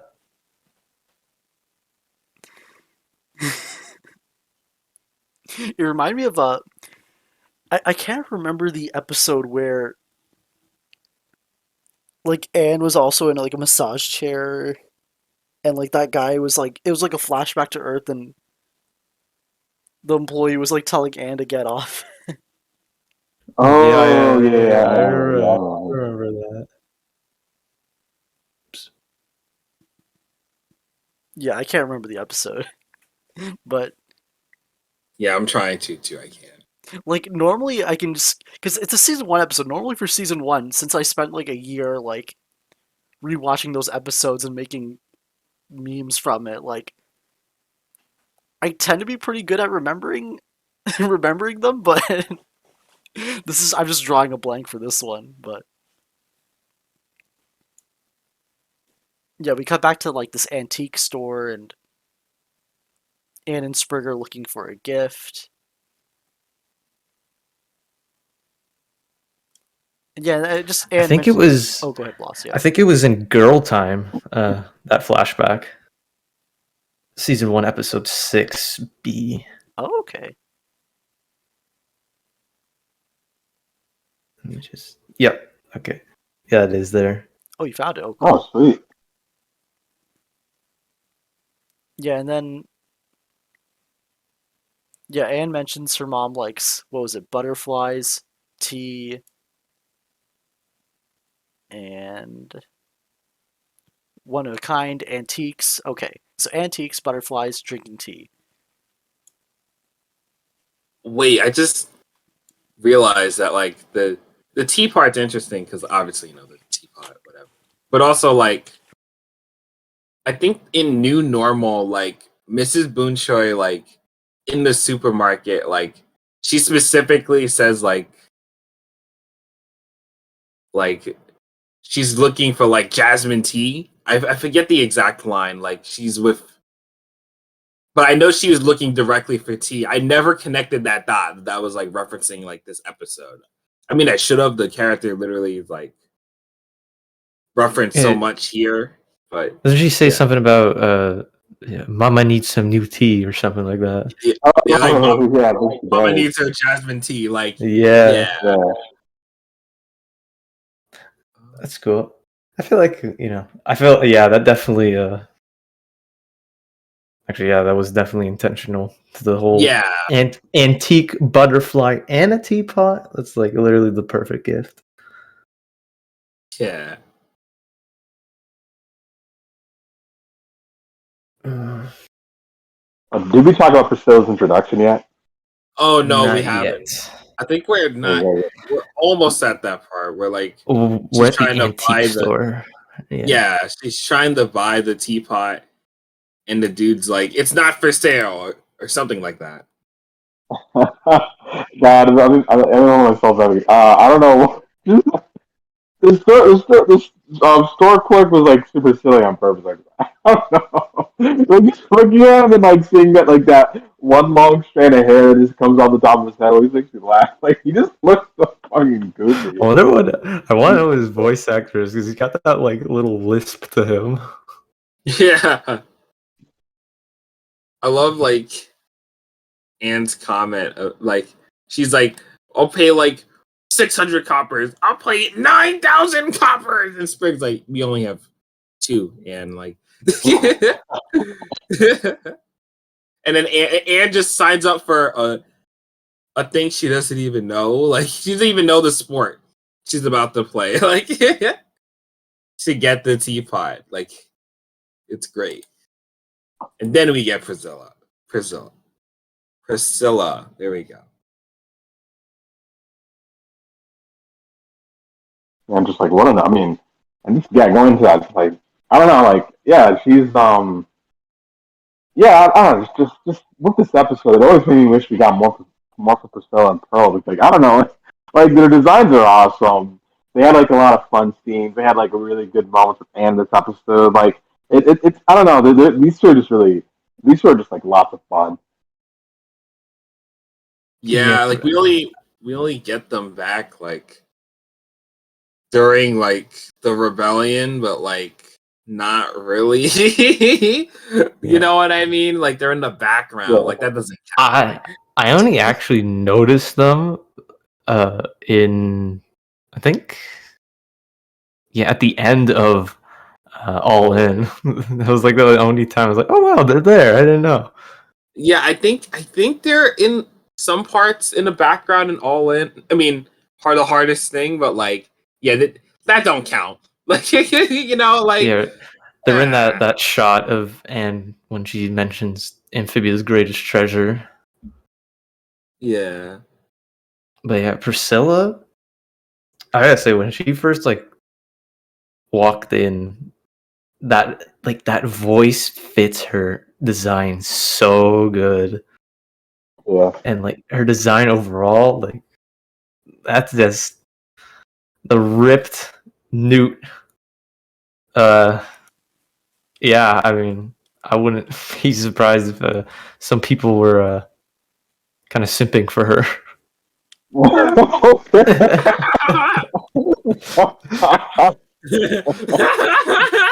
Oh. oh my god. Yeah, maybe. I mean, you think about how people simp for Olivia and Yunnan. I can only imagine how some people thought. Yeah, maybe. Most likely. I mean, yeah, it's not. It's Amphibia. Yeah, like, have you noticed how because the newts are most atom like have the closest anatomy to humans, they're the ones getting most of the. Yeah. Yeah, yeah. The point is, as long as it's a newt, it's not off the table, unfortunately. I can't believe we're talking about this. Don't. I mean, yeah. So yeah, And look, Priscilla and Pearl show up. They're voiced by Misty Lee Misty and Lee. She's got a lot of video game credits. If anyone played Jedi Fallen Order, she was the ninth sister. I haven't played the game, but I'm familiar with. Yeah. Yeah.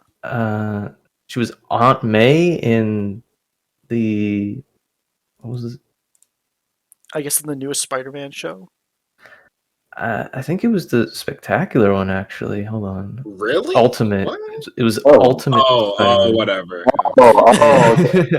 I was like, ooh, spectacular spider. Oh, never mind. Like,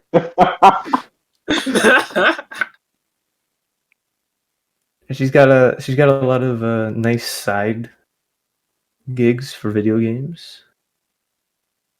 yeah, like God, man, Matt straight up just like because he did this for Aldrich and he did this for Leaf. But yeah, he just like I bet he just looks at his favorite video games and he's just like, shit, I'm gonna steal some of them. I'm gonna steal some of them and take them onto my show. And I like how for both Priscilla and Pearl's designs, they have like a little butterfly. They have some sort of butterfly image somewhere to show us like the reveal later on, like how why Yeah. the teapot. Like the little hints are already there. Yeah. Yeah. They have like that Yeah. butterfly motif going on. Looks like if you look at the teapot poster, yeah, definitely a driving theme in Penny Paddock's who is Priscilla's mother. Her work. I wonder if are there. Do you think other she made a bunch of other things in that same shop they're in. Maybe? Like, let me take a look at the shop.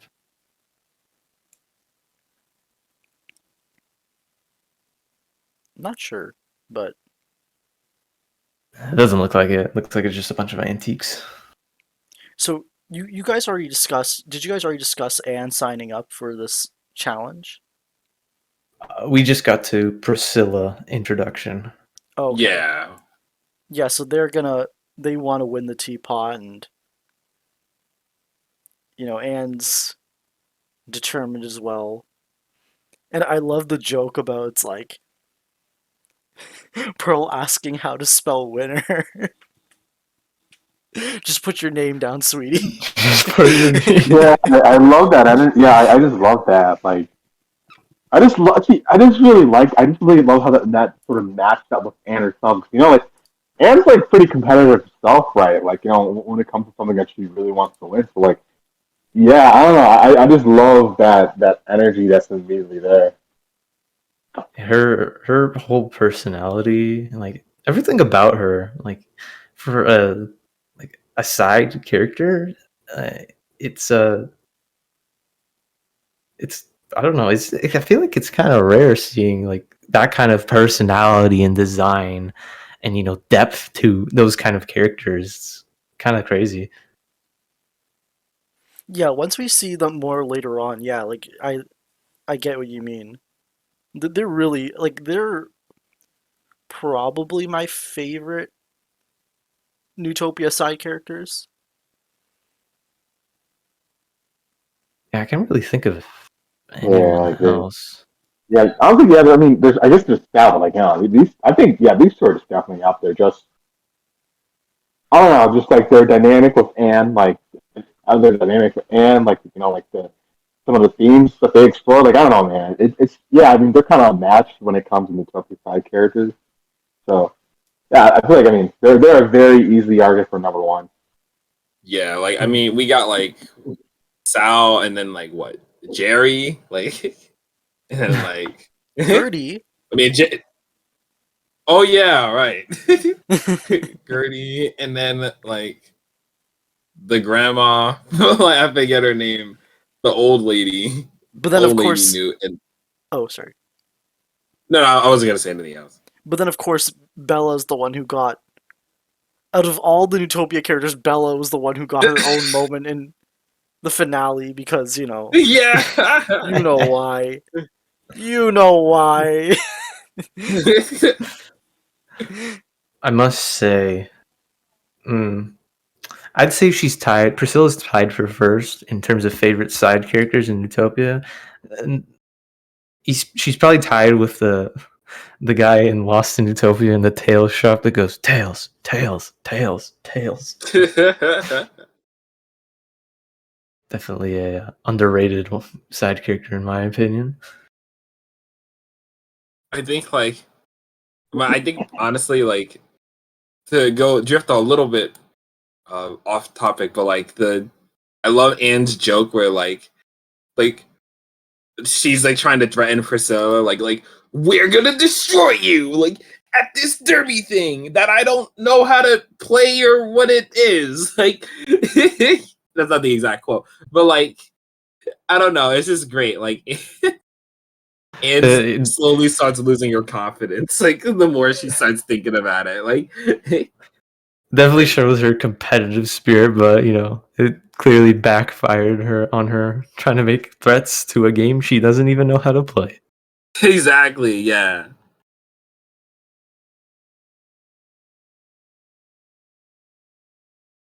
And then I think we kind of go like straight out of that to like Yeah, it looks like Anne Anne and is figuring out Sprig. the rules now. She's actually figuring out the game they're supposed to be playing. Like Mm-hmm. with Sprig like messing around with the with his stick.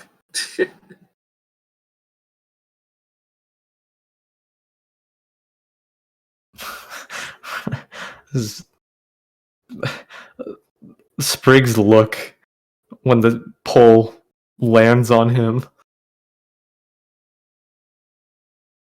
Yeah.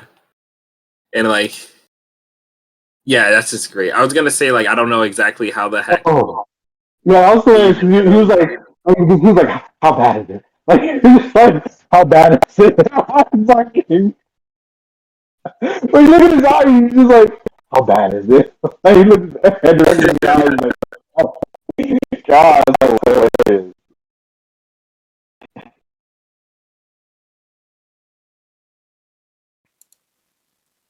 Yeah, and then Paul. What the hell is Yeah, all that? those expressions with Spring were hilarious.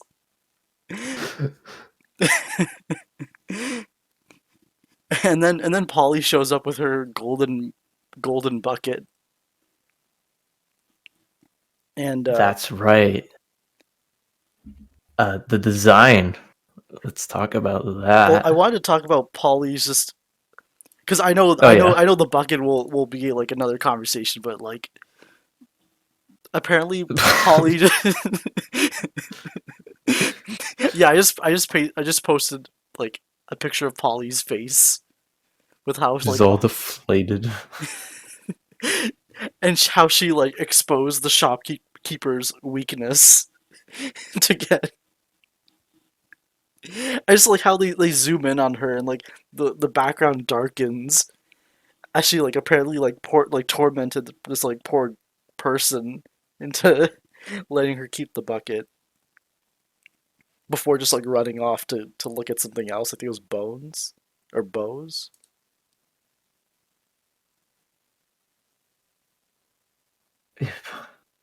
Looking at the scene now. Polly's just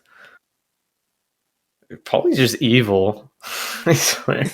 She's just pure evil. It's kind of weird because this Polly compared to the one at the end of the show is like both the same, but yet so different. Yeah, she's always been like, yeah, I know what you mean, because like Polly still has like her sort of like go-getter personality, right? And like, but like but like towards the end, like it's like it sort of gets replaced for something else, I guess. Like she goes, you know what I mean? Like it goes from her just like It's like like she's her, growing up. yeah, yeah, It's like you know yeah, how like a yeah, baby yeah. goes from like learning letters and stuff, and then they grow and then they have different interests. Like they don't want to play this game anymore. They want to do this.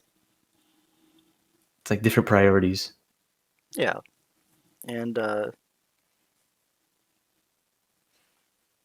yeah, I guess we can talk about the bucket where yeah, there was a lot of discussion around this bucket where you see like this giant like the newts and the gems and this Mm. bigger Oh, force. that's some lore. Yeah, and people were thinking, "Oh, is this the night?" Like, All this shit about lore. I mean, yeah, like that was. I guess that we can't criticize him for that, like, because we were. It was a wild. It was a wild time.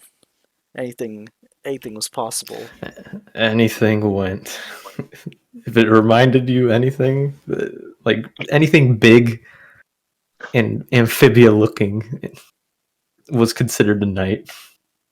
Yeah, and I guess like now that we have like our sort of renewed perspective, just to keep it short. I guess what they're gone with, I feel like that's like the monster in the background, sort of like peering over the newts or just surrounding the gems. I feel like that's probably supposed to be the mother of Olms or something. Because I mean, this is from the Topi's perspective. I'm guessing they wanted to portray the mother of Olms in a very like negative light, and since they consider the gems to be their birthright, anyone who sort of goes against that idea is a fucking monster. And I guess that's what they're trying to do to the mother of Olms here. So, just to throw that out, it's just like just for the lore of this episode.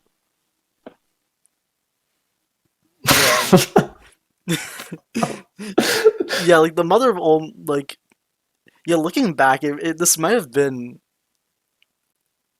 like whoever crafted this bucket was probably maybe thinking about the mother of Olms and like how they disagreed with the newts as to what to do with the gems. So Yeah.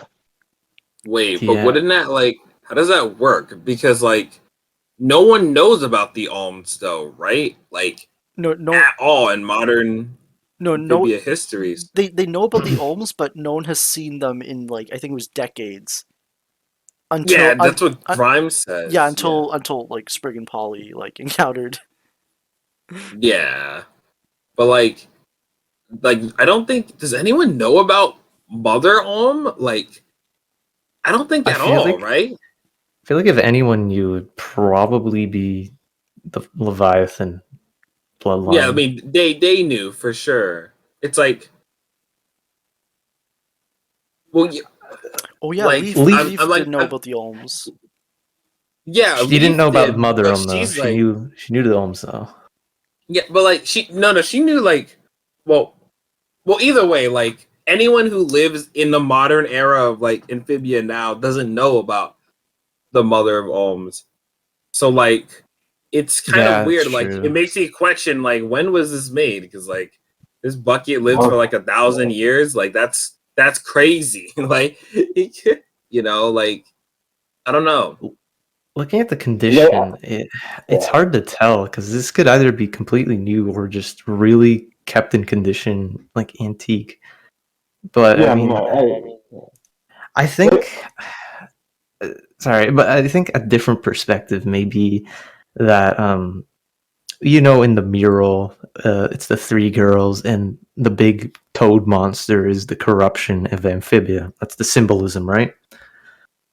I think on the bucket, maybe it was the Olms, not the Olms, but the Newts or the Leviathans spreading that idea that the corruption is the people who want the gems to, use it for the right purpose and not take away the birthright. Maybe, yeah. Yeah, that like that checks out. I think yeah. It's just I don't know. It's just like the time period of this bucket. It's like how does that work? Like because like that's depicting like ancient utopian like ideals. It's like Well, that's like yeah, maybe someone saw this yeah, I mean, somewhere else and just thought it was cool. probably yeah, yeah. yeah. Like what helps to like sort of make sense to me is like, I mean, Nitrobi is already like a very old city, and like you can already see like a lot of like the ancient history crawling around that. But with this like new, generation of people living there, like a lot of like their lives, their sort of like their status quo is sort of like built over that, but you can still see it like peering through here and there, right? Like just how they designed the city, all the like statues and stuff. Like you can sort of see like yeah, this place has a lot of history. So I guess that's how it made sense to me. I have no clue how gold like that looks like solid gold. So I have like no clue how gold would maintain itself over 1,000 years, but I don't know. I guess that's sort of how I just thought. I think, looking at this bucket, this looks like something Valeriana would have in her collection. That's true. Yeah. Yeah, I can see what you mean. Yeah. Yeah. And yeah, Polly just bounces off with this to pursue more to find more valuable stuff to haggle off, but yeah, Spriggan and yeah, they went over the challenge. They need to look for a cart. And very vigorously inspects the shopping cart and gives it a C plus rating. It's Didn't it's he not the lick it? it's not the He cart literally that licked the makes the shopping cart. driver. It's the driver that makes the cart.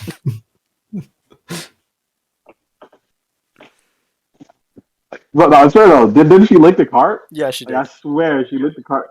Ew! And come on, bro. And I like like she's how like, oh, this cart is C at best. Like, shut up, man. she literally made her decision after she licked the cart. So the taste of the Yeah, cart matters, I guess. yeah. The aroma. But oh wait, I just said something with smell for taste. Never mind. Shit.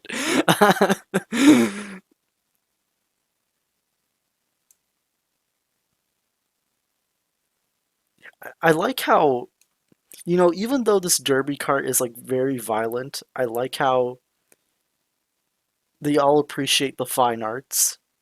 Since like technically they all know what the prize is, but I guess maybe it's for the glory. But we saw that one pair of challengers who were like super like hyped to get the teapot. The weird, grotesque toad-looking guy. Yeah, but I think I skipped ahead. Yeah, a little bit. Yeah, there's like before the competition starts, like Anne overhears Priscilla and Pearl like talking, and apparently Priscilla's like still like healing from like a tail injury, and Mhm. Anne, it's kind of scummy for Anne to like. Yeah. Yeah. Yeah, on the first, like, when I thought this was the first one, yeah, this is, I don't know, I feel like it still does feel kind of surprising in a way. It's like, damn, man, like, this is like one of her most mischievous scenes. Like, straight up, she's like, ooh, she's like, I can use this. Like, when she hears about this, like, it's just like, wow. She was so proud to hear that information about her tail. Yeah. I can use this. Literally what she says. I was just, wow. Like, I don't know. Like, have we ever really got another moment from Anne like this? Because she just, like,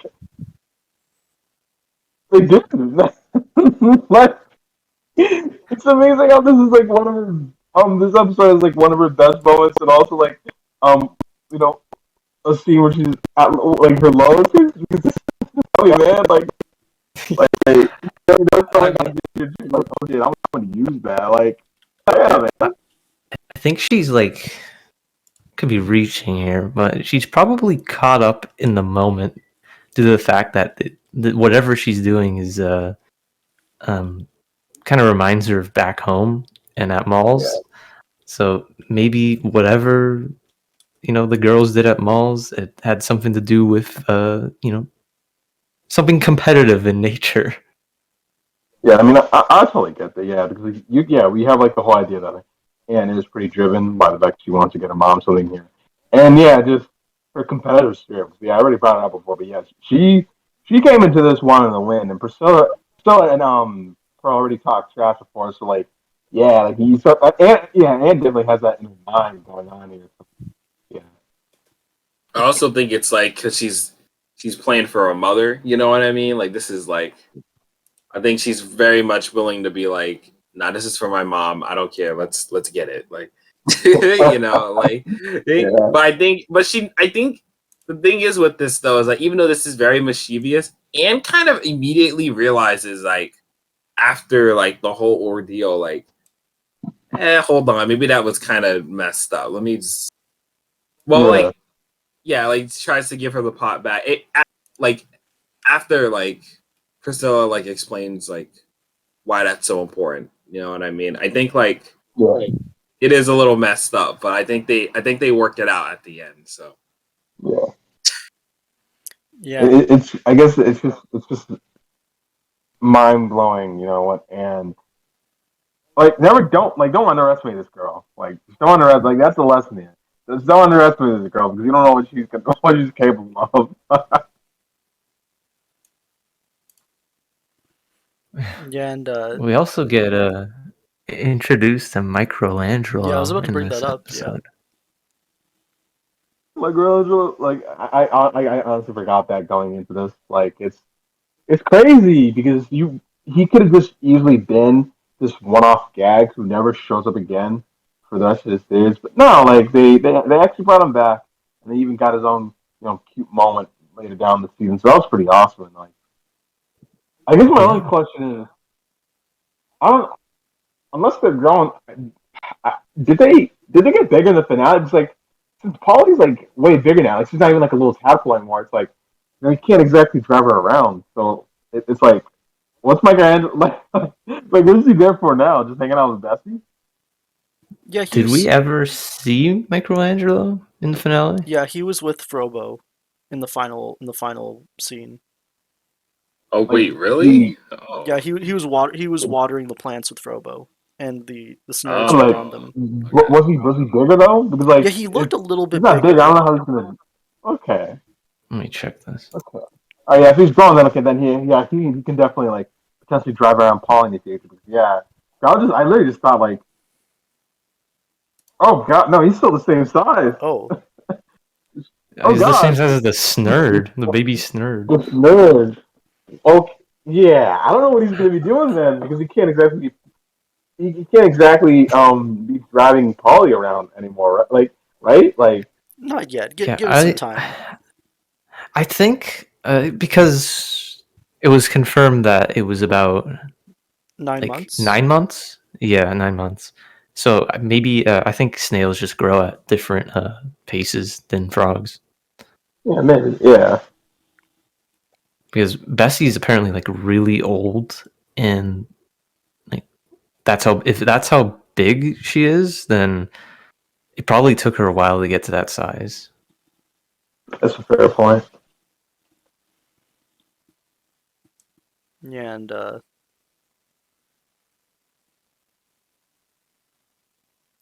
yeah, we had the cart battle, and we get the Smash Bros reference. Yes, God, I love that. I love it's so unexpected. Like, Yeah. um, Yeah, like It's one of my Amphibia, favorite like, references in the whole show, right there. yeah, it's like I don't know. I just never expect like I expect like media to reference games here and there, but like I don't know what it is. Like Amphibia always does it so good. Like the blue shell joke in the Bazaar, like that was great. Like I love this. Like Sprig parries the attack, then does a smash attack. Like that was like perfectly in sync. He even had the black lightning. Like it was like they knew their stuff. You know, these guys are nerds. Like they knew their stuff. It's great. I like it when same with like, Dana Terrace and Matt Brawley, like they really like to make those kind of references. yeah. Also, we cut to Hot Pop real quick before the battle even starts, and he gives us a nice little iconic face. Yeah, an iconic moment. Yeah. Oh, God. Wow. Yeah, and I don't know what's going on in there.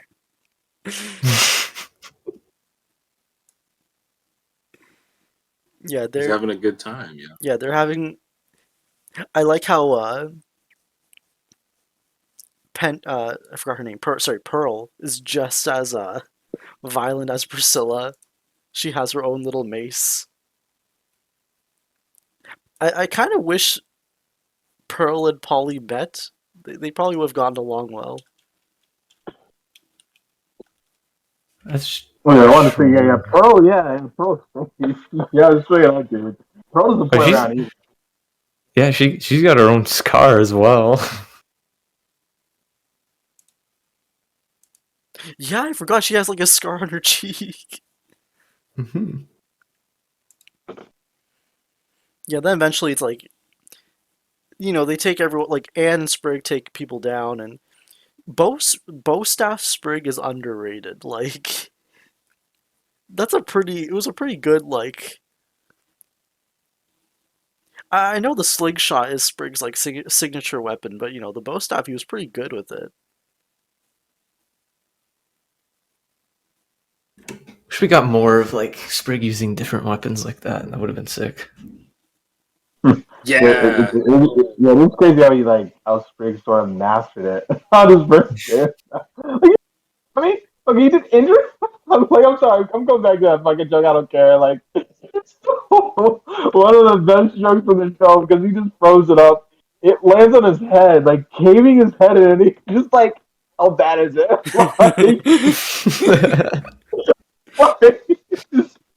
My God, look at his eyes, like he's very deep and son. He's like, man, I'm gonna make it. You just God. I think like one thing I do want to mention is that it's weird because Spring doesn't really keep a lot of his like, not even just like weapons, like just fighting skills in general. Like he like Rob's pupil, right? He learns to kind of fight kind of like a toad. He's using his momentum as a frog to do damage, right? We never see him do anything like that ever again. Or like you have the bow staff, like he has it. Obviously, it gets broken. So, but like I don't know. It's interesting. Sprig's like kind of like fighting styles and stuff don't ever really stick, which is a shame because they're all really cool. But yeah, At least at Spider Sprig, we got to see Sprig show off his stuff. But yeah, yeah, that was like him showing off like kind of his natural abilities, but they were kind of like, what's the word? They were kind of like, I guess, amplified to feel more superpower-y, if that makes sense. true. Yeah, Honestly, that was so insane because like I feel like Sprigg slowly had like his own like power call with like how strong his tongue got. Because I swear, like what he did in Spider Sprig, like you couldn't see him do. Like, you just couldn't. You totally could even like imagine Robert doing that in season one. But like, yeah, I don't know, man. Like he just gets stronger. I swear, his tongue just gets stronger and stronger as the show went on to the point where he was like, did he? I kind of I remember him doing something pretty crazy with his tongue, like in the final. Like, didn't he like use it to fight against some robots in the final episode? Like, I can't remember. I swear he did something with it. I know he was Okay, come swinging on a lot of light posts, like in the finale, but I don't remember him using his tongue specifically. I think he was using mostly his slingshot and boom shrooms to take people Okay. out. Yeah. yeah. And then Oh yeah, the iconic. Okay, like you know that gag that was going like that running gag the that really not only the appeared baby in like joke. two Yeah, episodes. Like, yeah, not the baby. Like. Yeah, like Always Robert love when made that that pops into a up. running gag, and then they just scrapped that after this episode. Like we never heard it again, did we? Like, I mean, other from the season 3 outro, I don't think so. oh, oh my god, oh, now I'm sad thinking about that after, but yeah, like yeah, I don't know, it's funny every time they do it. Like it's really funny. Now I like how even Penny, even Pearl's saying it right. Like yeah. They say it too. yeah, even Pearl's saying it. Like not the everyone just getting up, just got in on that. Like not the baby. Yeah.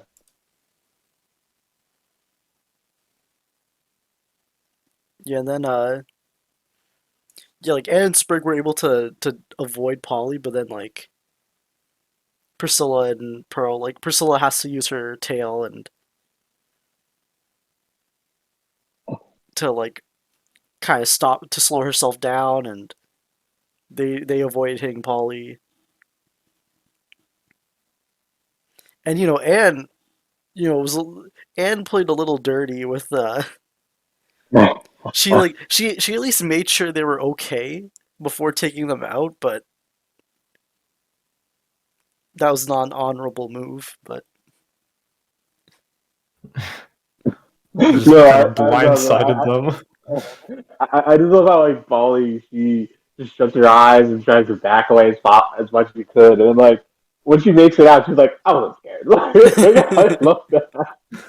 Like, oh man, but, yeah, this is what Anne did here. Like, it's very interesting. It's like, damn, like I asked if they were all right, and then they immediately just took them out before they could even recover. Like, damn. Just Damn, there's a completely. difference between someone like there's a difference between someone saying like I'm good and someone actually just feeling like they're fucking good and Jesus. Like, dude, you can't do Y'all are work like making that. me. yo, Nick, you were kind of Yo, unclear at that last part, but Oh, they're cutting out. No, it's like it was Yeah. kind of muffled. Oh yeah, sorry about that. Yeah, yeah. It's just I don't know. It's just I just find that so funny about this moment.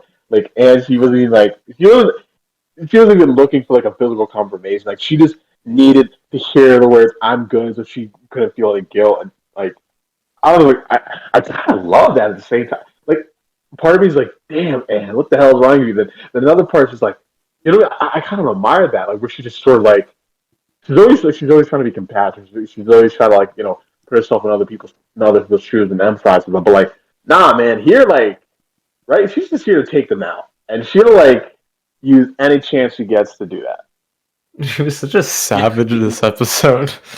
Yeah, Y'all are making me think of Anne very differently. Like in this episode, like I never Like, thought both about her being like ruthless. I don't know, like it didn't pop into my head. It just felt It like was she natural, like I don't know. it was both segments as well. She's been like completely ruthless, threatening kids' lives, being a Karen, and yeah, now Anne doesn't play that. blindsiding, and just being so savage. Yeah, and then of course, this is the moment where Sprig's bow staff breaks, and It's the most tragic part of the episode. yeah, and then he Rest starts. in peace. Yeah, he starts like coping at the end, where it's like, oh, if it broke here, like it wouldn't be good enough for Ivy. But he'll be fine. But yeah, like Anne gets the teapot. Love the sportsmanship from Priscilla. Yeah, she at least congratulates Anne, and then like Anne understands like who made the pot, and like I like how. Sorry, I like how Anne like shakes Priscilla's hand, and like the wrong arm. She uses her left arm.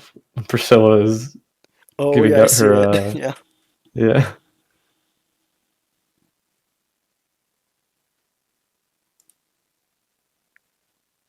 But yeah.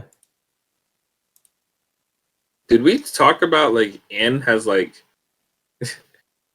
her like nickname this episode, like Mop Top? Like it's Oh, mouth referenced top. like Yeah. yeah, it's referenced throughout like the I think Priscilla calls her that when she first meets her, and then like the announcer keeps calling her that, and then finally like Anne like kind of says Corrects like her. my name's Anne. Yeah, corrects her. There we go. Yeah. She was like, "Can we not make that a thing?" Like after she won, and they say "Mop Top wins." Like, like yeah, she just hated that name completely.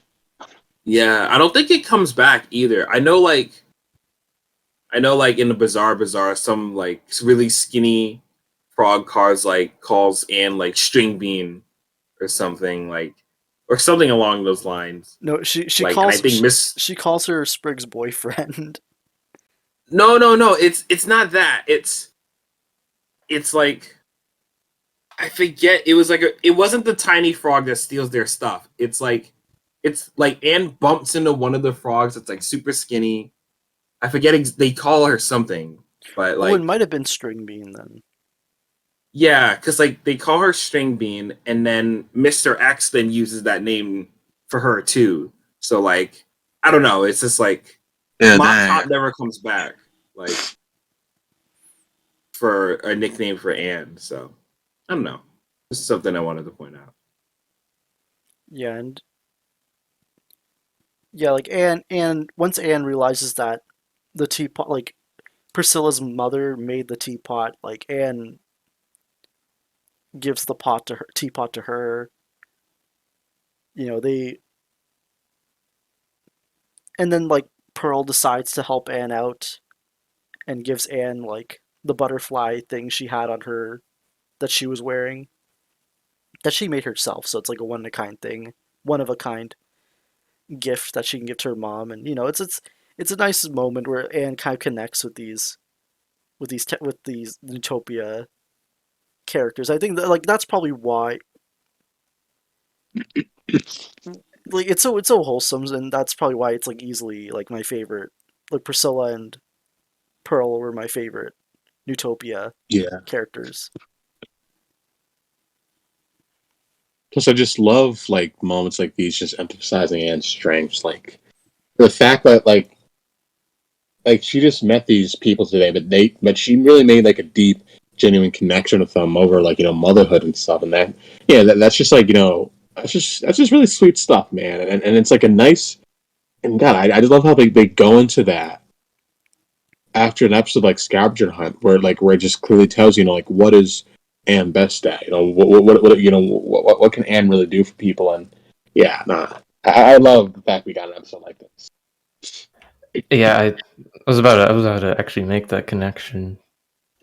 Seeing her social strengths coming off an episode exactly like Scavenger Hunt, when Marcy points that kind of thing out, and you take notice of it, that it really is one of her strengths, and you kind of notice it before Marcy even points it out.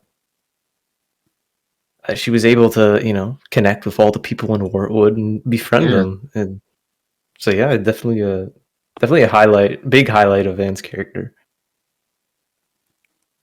Yeah, and they leave on good terms, and we get that funny joke where like Hop Hop has the massage chair like ready to be shipped to Wartwood, and he used the credit card, and that's fun. And When he starts making yeah, he gets a ass little too benefits. yeah, a little too descriptive with the feeling. But and that's pretty much. Wait, did we mention what Pearl gave Anne? Like did we Yeah, mention that? yeah, we mentioned the. Oh, I just mentioned it was like the butterfly that Pearl was wearing. Okay, yeah. Yeah. I mean, I guess I just want to say, like, I'm just so happy it actually made its way back to back to Mrs. Moonshore, like, because I know, like, we were all. yeah, we were like, it was like every episode we were like, bro, and during 3 we're like, when is it gonna get back? When is it gonna get to? When is it gonna get to? And then it finally did, and God, that was just so sweet. Yeah, the Froggy Little Christmas credits, like Yeah. right at the fight. It's like. Yeah, We were so like, worried that would never come back again, but like just seeing that in the Yeah. credits, like relief. yeah, instant relief.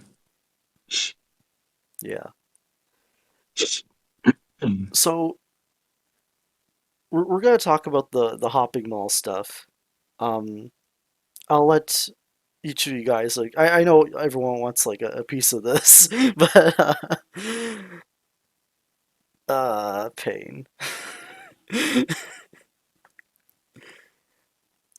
I guess. Oh, are we at the Yeah, scene? yeah, we're at the scene. So I guess each of you like can get a little time to talk about it. I guess starting with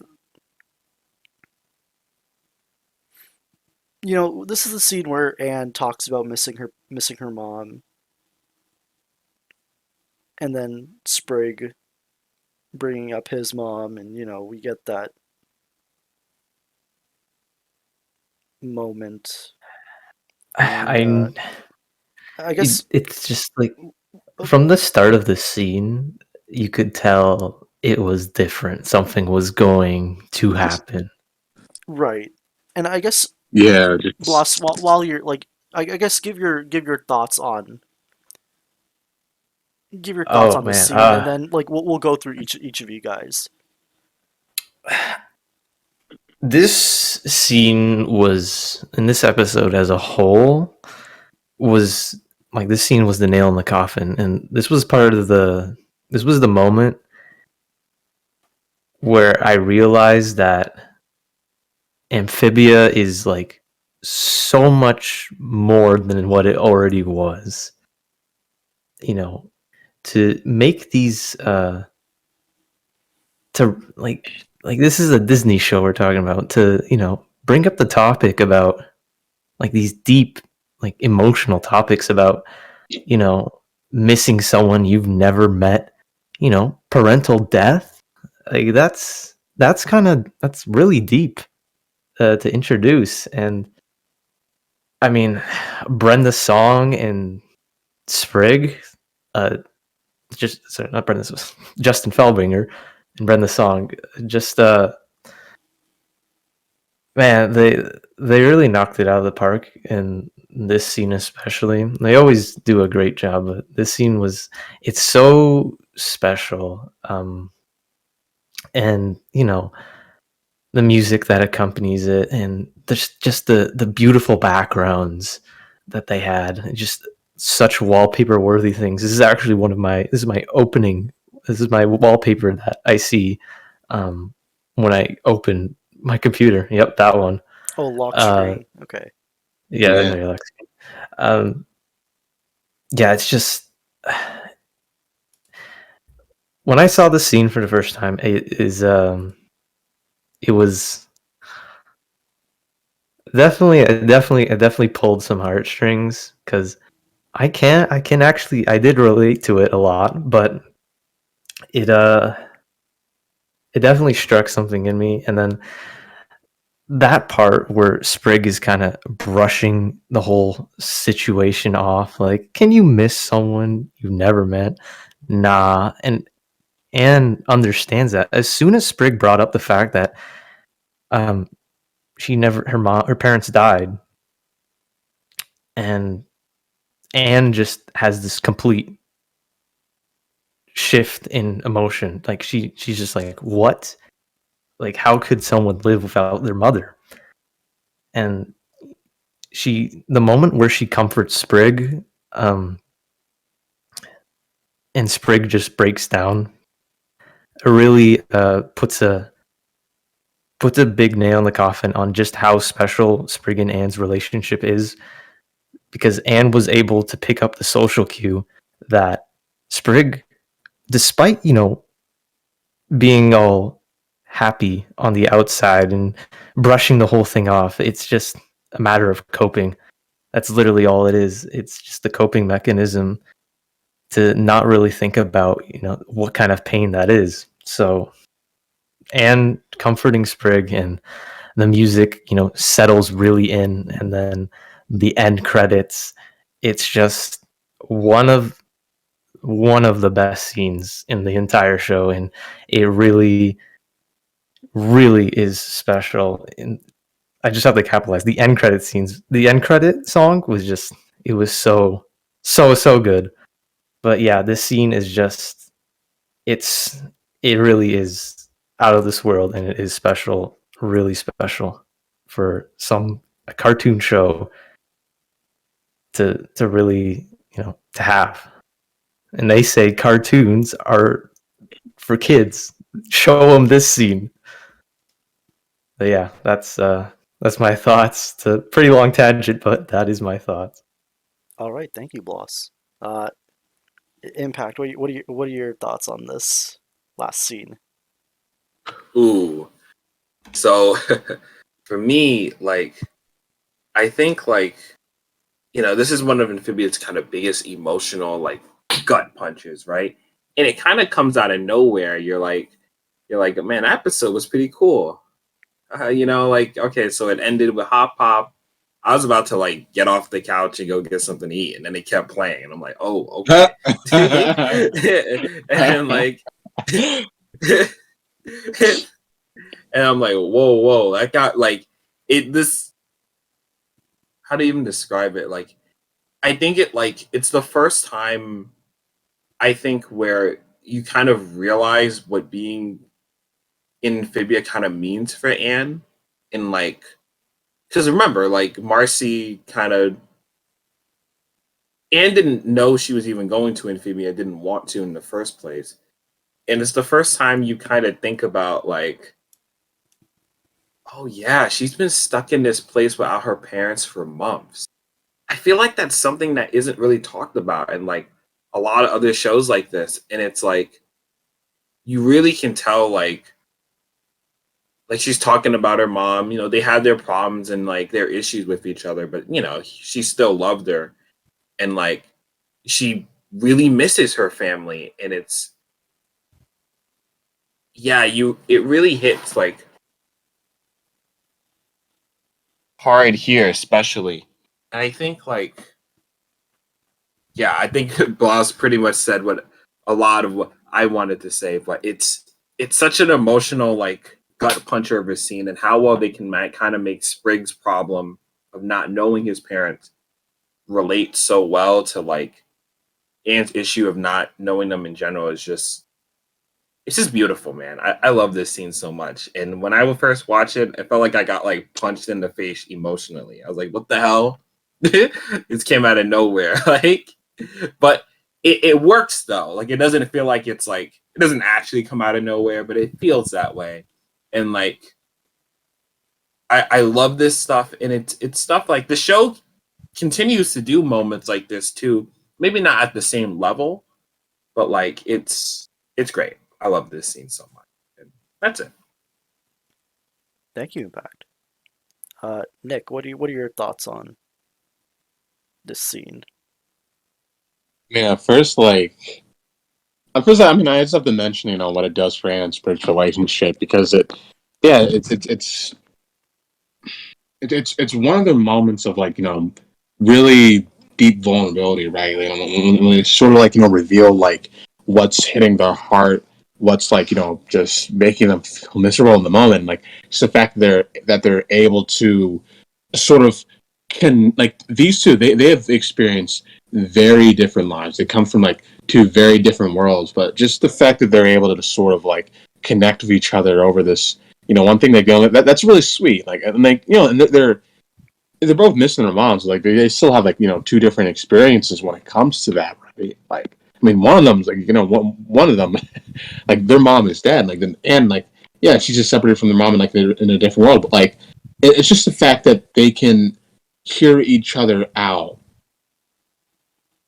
and come to understand, you know, how they're both feeling in the moment that I feel really strengthens like their relationship, right? And like that's why I feel like that's like when we get that scene in True Colors where Anne says like Sprig is her best friend on this world or any other, like right, like I feel like this is what pushed that friendship to that point, like the fact that they are able to confide in each other in a way that they're not able to with anyone else, because we've never really seen Anne or Sprig get a moment like this with any other character on that level. So like there's that, like I love what it does for the friendship, but I figure I also just have to mention like the timing for this episode too, right? Like we were like back when this episode first aired, like you know, we were like sort of knee deep in the pandemic, and then we got an episode about people missing their family members, like you know, wishing they were here, wishing they could be with them, and like God, like like just getting something like I know, yeah, it wasn't the timing wasn't intentional, but just I can't even imagine just how many people it connected with on that level too, because it's yeah, like that's yeah, this episode, like I feel like that's part of what makes this moment so iconic. Like it just happened to come out at the perfect time when people really needed something like this to tell them that, you know, that they're not alone and how they feel about stuff like that. So yeah, like I got to give it like major props to that. All right, thank you, Nick. And yeah, like looking back at this scene, like you guys pretty much covered everything pretty nicely. Um, I think, yeah, when I first saw the scene, it was pretty devastating, and it still is. Uh, knowing what we know now with what happens in season three, it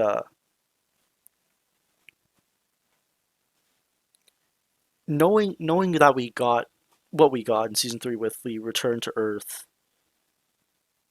Sprig and Polly being able to find missing pieces through Mr. and Mrs. Boonchoy, and knowing what happened to them later on after the rain, how it's resolved all in, it does.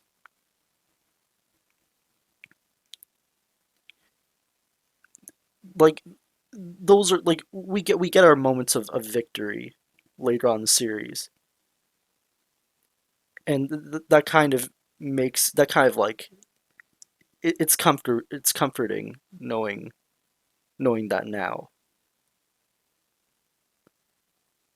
But yeah, like I don't know, it makes everything feel so much more. It's nice seeing, like, I think Nick, you mentioned this for Little Frogtown, how like this is a pre-planned story, and it's like seeing Anne talk about missing home. And I think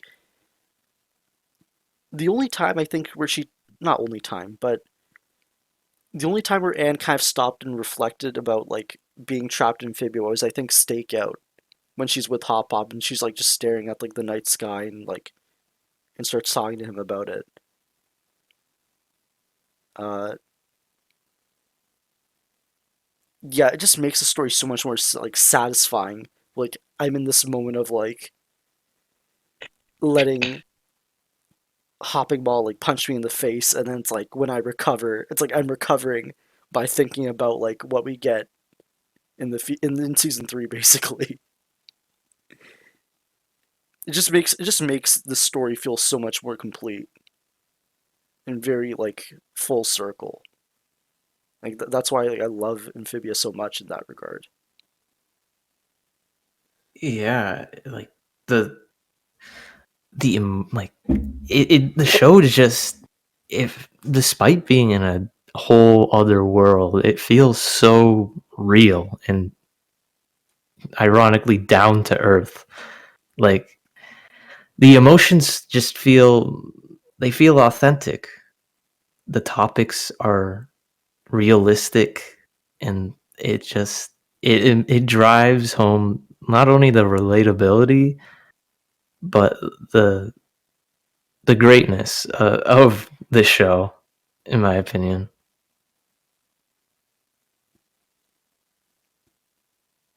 Yeah, and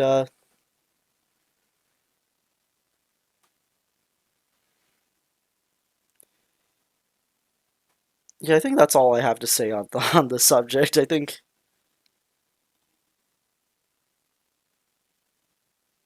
on a more uplifting note, like this episode saved Thai feud for me. Like, Wait, really? Damn.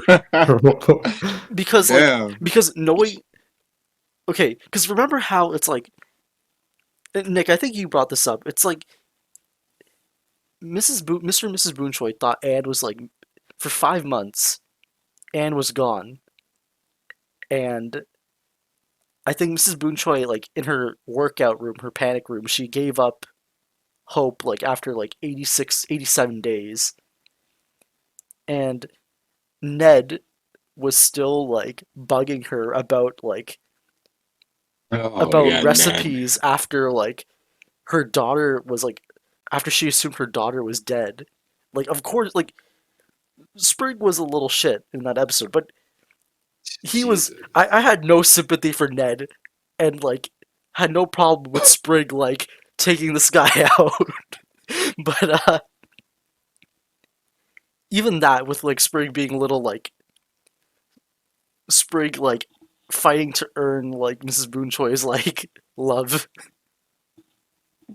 and Like at least Sprig fucks off after like now Sprig's 11. He has that excuse, right? He has that. Ned's like a full grown adult, and he's going to these grieving parents who are suffering because their daughter is missing, and he's trying to like he's not just trying to like milk some money out of them, potential money, but he's also just exploiting their culture. And it's like, this motherfucker, and he was doing it while she was missing. While she was missing the whole time, and he didn't give a shit. And then when Anne comes back, he's just all like, "Oh, Anna, I thought you were dead. Well, anyway, this is Bill Troy. What the business ain't like Yeah, and I never really so- thought of so that, having that- actually. Y'all are making tagline in that whole episode. So, Oh yeah. my So basically, Sprig is justified, but if you really want to say he was out of line, keep in mind that, like, he considers he considered Anne family, and then finally found Mrs. Boonchoi. Like, of course he's gonna like. He has that fierce loyalty to family already through Hop Hop, and we saw what happened with Sylvia when Sylvia kind of challenged that. So, yeah, seeing his pain in Hopping Mall, like, it was hard for me to like. I couldn't get mad at him for like going after Ned. I'm surprised that. Huh. Okay, yeah, not to change like the focus of the podcast. But like, okay, I'm honest. I'll always be surprised that was like a problem with you because it's like, we had Hopping Mall, and that's like a piece of crap. So it's like, I don't really care. Like, I don't really mind. Like, Ned had it coming to him. Yeah. Ned had it coming, that's all I'm saying. And like Sprig, he's 100% justified. Okay, what he was doing wasn't good, but still, it's understandable completely to me that he would go this, because we already know that family means the world to him. Like, there's no one in the planet of family that cares more about family than him, right? And he'll do anything for it, right? Like, that's already been established in like since Stakeout, pretty much. And yeah, and him like just not only wanting to protect his family, but also just become like an important part in Mrs. Boonchoi's family, knowing his backstory. Like, to me, that is 100% like understandable. I can't say justified because it's like obviously like I can't say that, but like 100% understandable. And I think like his characterization in the episode completely works. Well, maybe he could have been like less of a little shit, but still, it was funny. That's why I forget it was funny. Yeah, hopefully I'm not focusing too much on Thai feud, but like at least if Ned was more like malicious. Wait, am I even saying that word right? Like, if Ned was more antagonistic towards the Boonchois, then yeah, like, send the boy after him. But he was just kind of like an idiot who was like appropriating their culture. I think Ned is sort of like Marcy, but like not in the way you think. But they're both amoral. Like, what they do, they're unaware of what other people feel, so they're amoral as a person. I guess. Rather than someone like Sasha who's immoral and doesn't care for other feelings, and they know what they do will possibly hurt them. Yeah, but I guess Hopping Mall definitely. When people think about like the planners, like the story arcs they go through,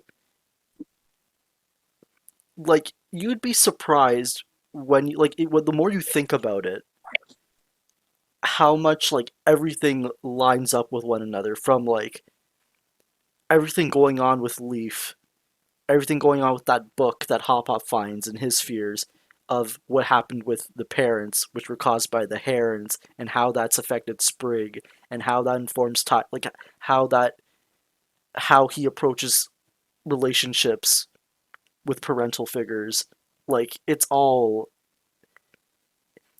like a plot. Yeah. It's not like a plot going from like A to B. It's a bunch of webs connecting to one another. Yeah, and no, like that's so true, because I'm telling you, like Leaf's love, like the lesson she was trying to give the Andrews that she couldn't, just the idea of like always having your heart open to people, learning to love again, learning like to keep going in life, just to move forward. Like, I mean, like, that's like that is what we have with the planters right now. Like, that is the current generation. Like, they are living with that message. Like, they've all gone through their own struggles, but like they were able to all come together and form like this stronger, like just strong family, right? Like, I mean, Anne, yeah, while she while her friendship was Sasha Marcy is like one where they all love each other. Like it's still like one where she was basically like the underdog, like the one put down, the one always kicked around by them. And then we have the Planters who, God, like yeah, they went through hell after that heron attack, but they were able to come together, right, and just open their hearts with one another. Not like they weren't afraid to be vulnerable, just to talk to each other and love each other. So yeah, like it really does feel like it came full circle, and I 100% believe that they planned it like that because, yeah, this is a pre-planned story. Like Amphibia, like it just feels like such a well-made story and how everything just connects to one another. And I think like, yeah, that truly is something I wish this show got complimented for, like more than just like the callbacks it does, but just how everything feels like it's all just together to make one grand point about life, which is. Which is just to show off like the grittier parts of change, right? Because if we're being honest, Amphibia's like not the first story in like the last. Because yeah, in the last 10 years we've gotten like lots of shows that do focus on like that. Basically, just like if you summarize it, it's like talking about change and how change is good. But like here, Amphibia it's like the harsher parts of it, like the grittier parts of it, and sort of like what you like. It'll show that to you, but also it'll also show like what you need to brace for that too. And like that's what I really appreciate about the show because it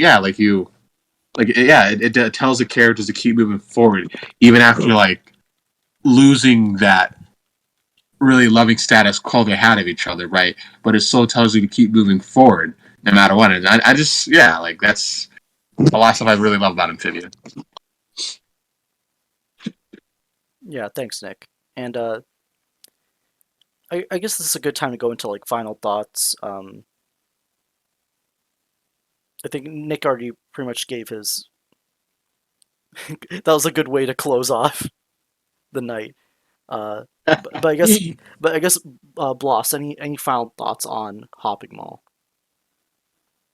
Yeah, I mean, this is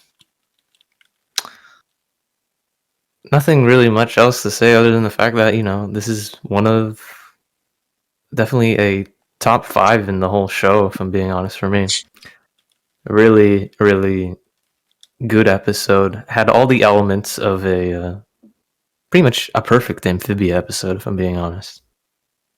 You had the funny frog show stuff, and you had the sad frog show stuff, to make it simple. And that's the recipe for a really good episode. So loved it, and yeah. All right, thank you, Bloss. Impact, any final thoughts on Hopping Mall? I pretty much said really what I wanted to say. Hopping Mall is one of my favorite episodes in the show. Its final scene is something that kind of just comes at you like very suddenly in a good way. You know what I mean? It connects so well with the rest of the episode. It's just Amphibia has rarely ever gotten to that big emotional like oh goddamn like moment. So like and season 2 will continue to do that with a lot of its characters. You know what I mean? And it's like well, it's had emotional moments, more so like very like heartfelt conversations between the characters. And I think like yeah, I love Hopping Mall. This episode's a banger. That's it. All right, thank you, Impact. And yeah, I really enjoyed Hopping Mall. And ending was phenomenal, but the rest of the episode was still like solid and great and focused a little bit on it was an Anne Sprig adventure with Anne thinking about her mom, which is great. Yeah, that's all I have to say, and that pretty much concludes this week's recording. And next week we'll be covering The Sleepover to End All Sleepovers and A Day at the Aquarium, which Yes. I'm gonna Like fucking Banger episode. Yeah, sleepover and no sleepovers. Yeah, let's go. okay, I feel like I need to we might need to start earlier for that one because like Yeah, that's gonna be a that'll be a long one. That'll be a long one. Yeah. Like, we'll figure it out then. But for now, thanks for listening, and see you guys next time. Say goodbye, everyone. Peace, everybody. See Yeah. ya. See ya.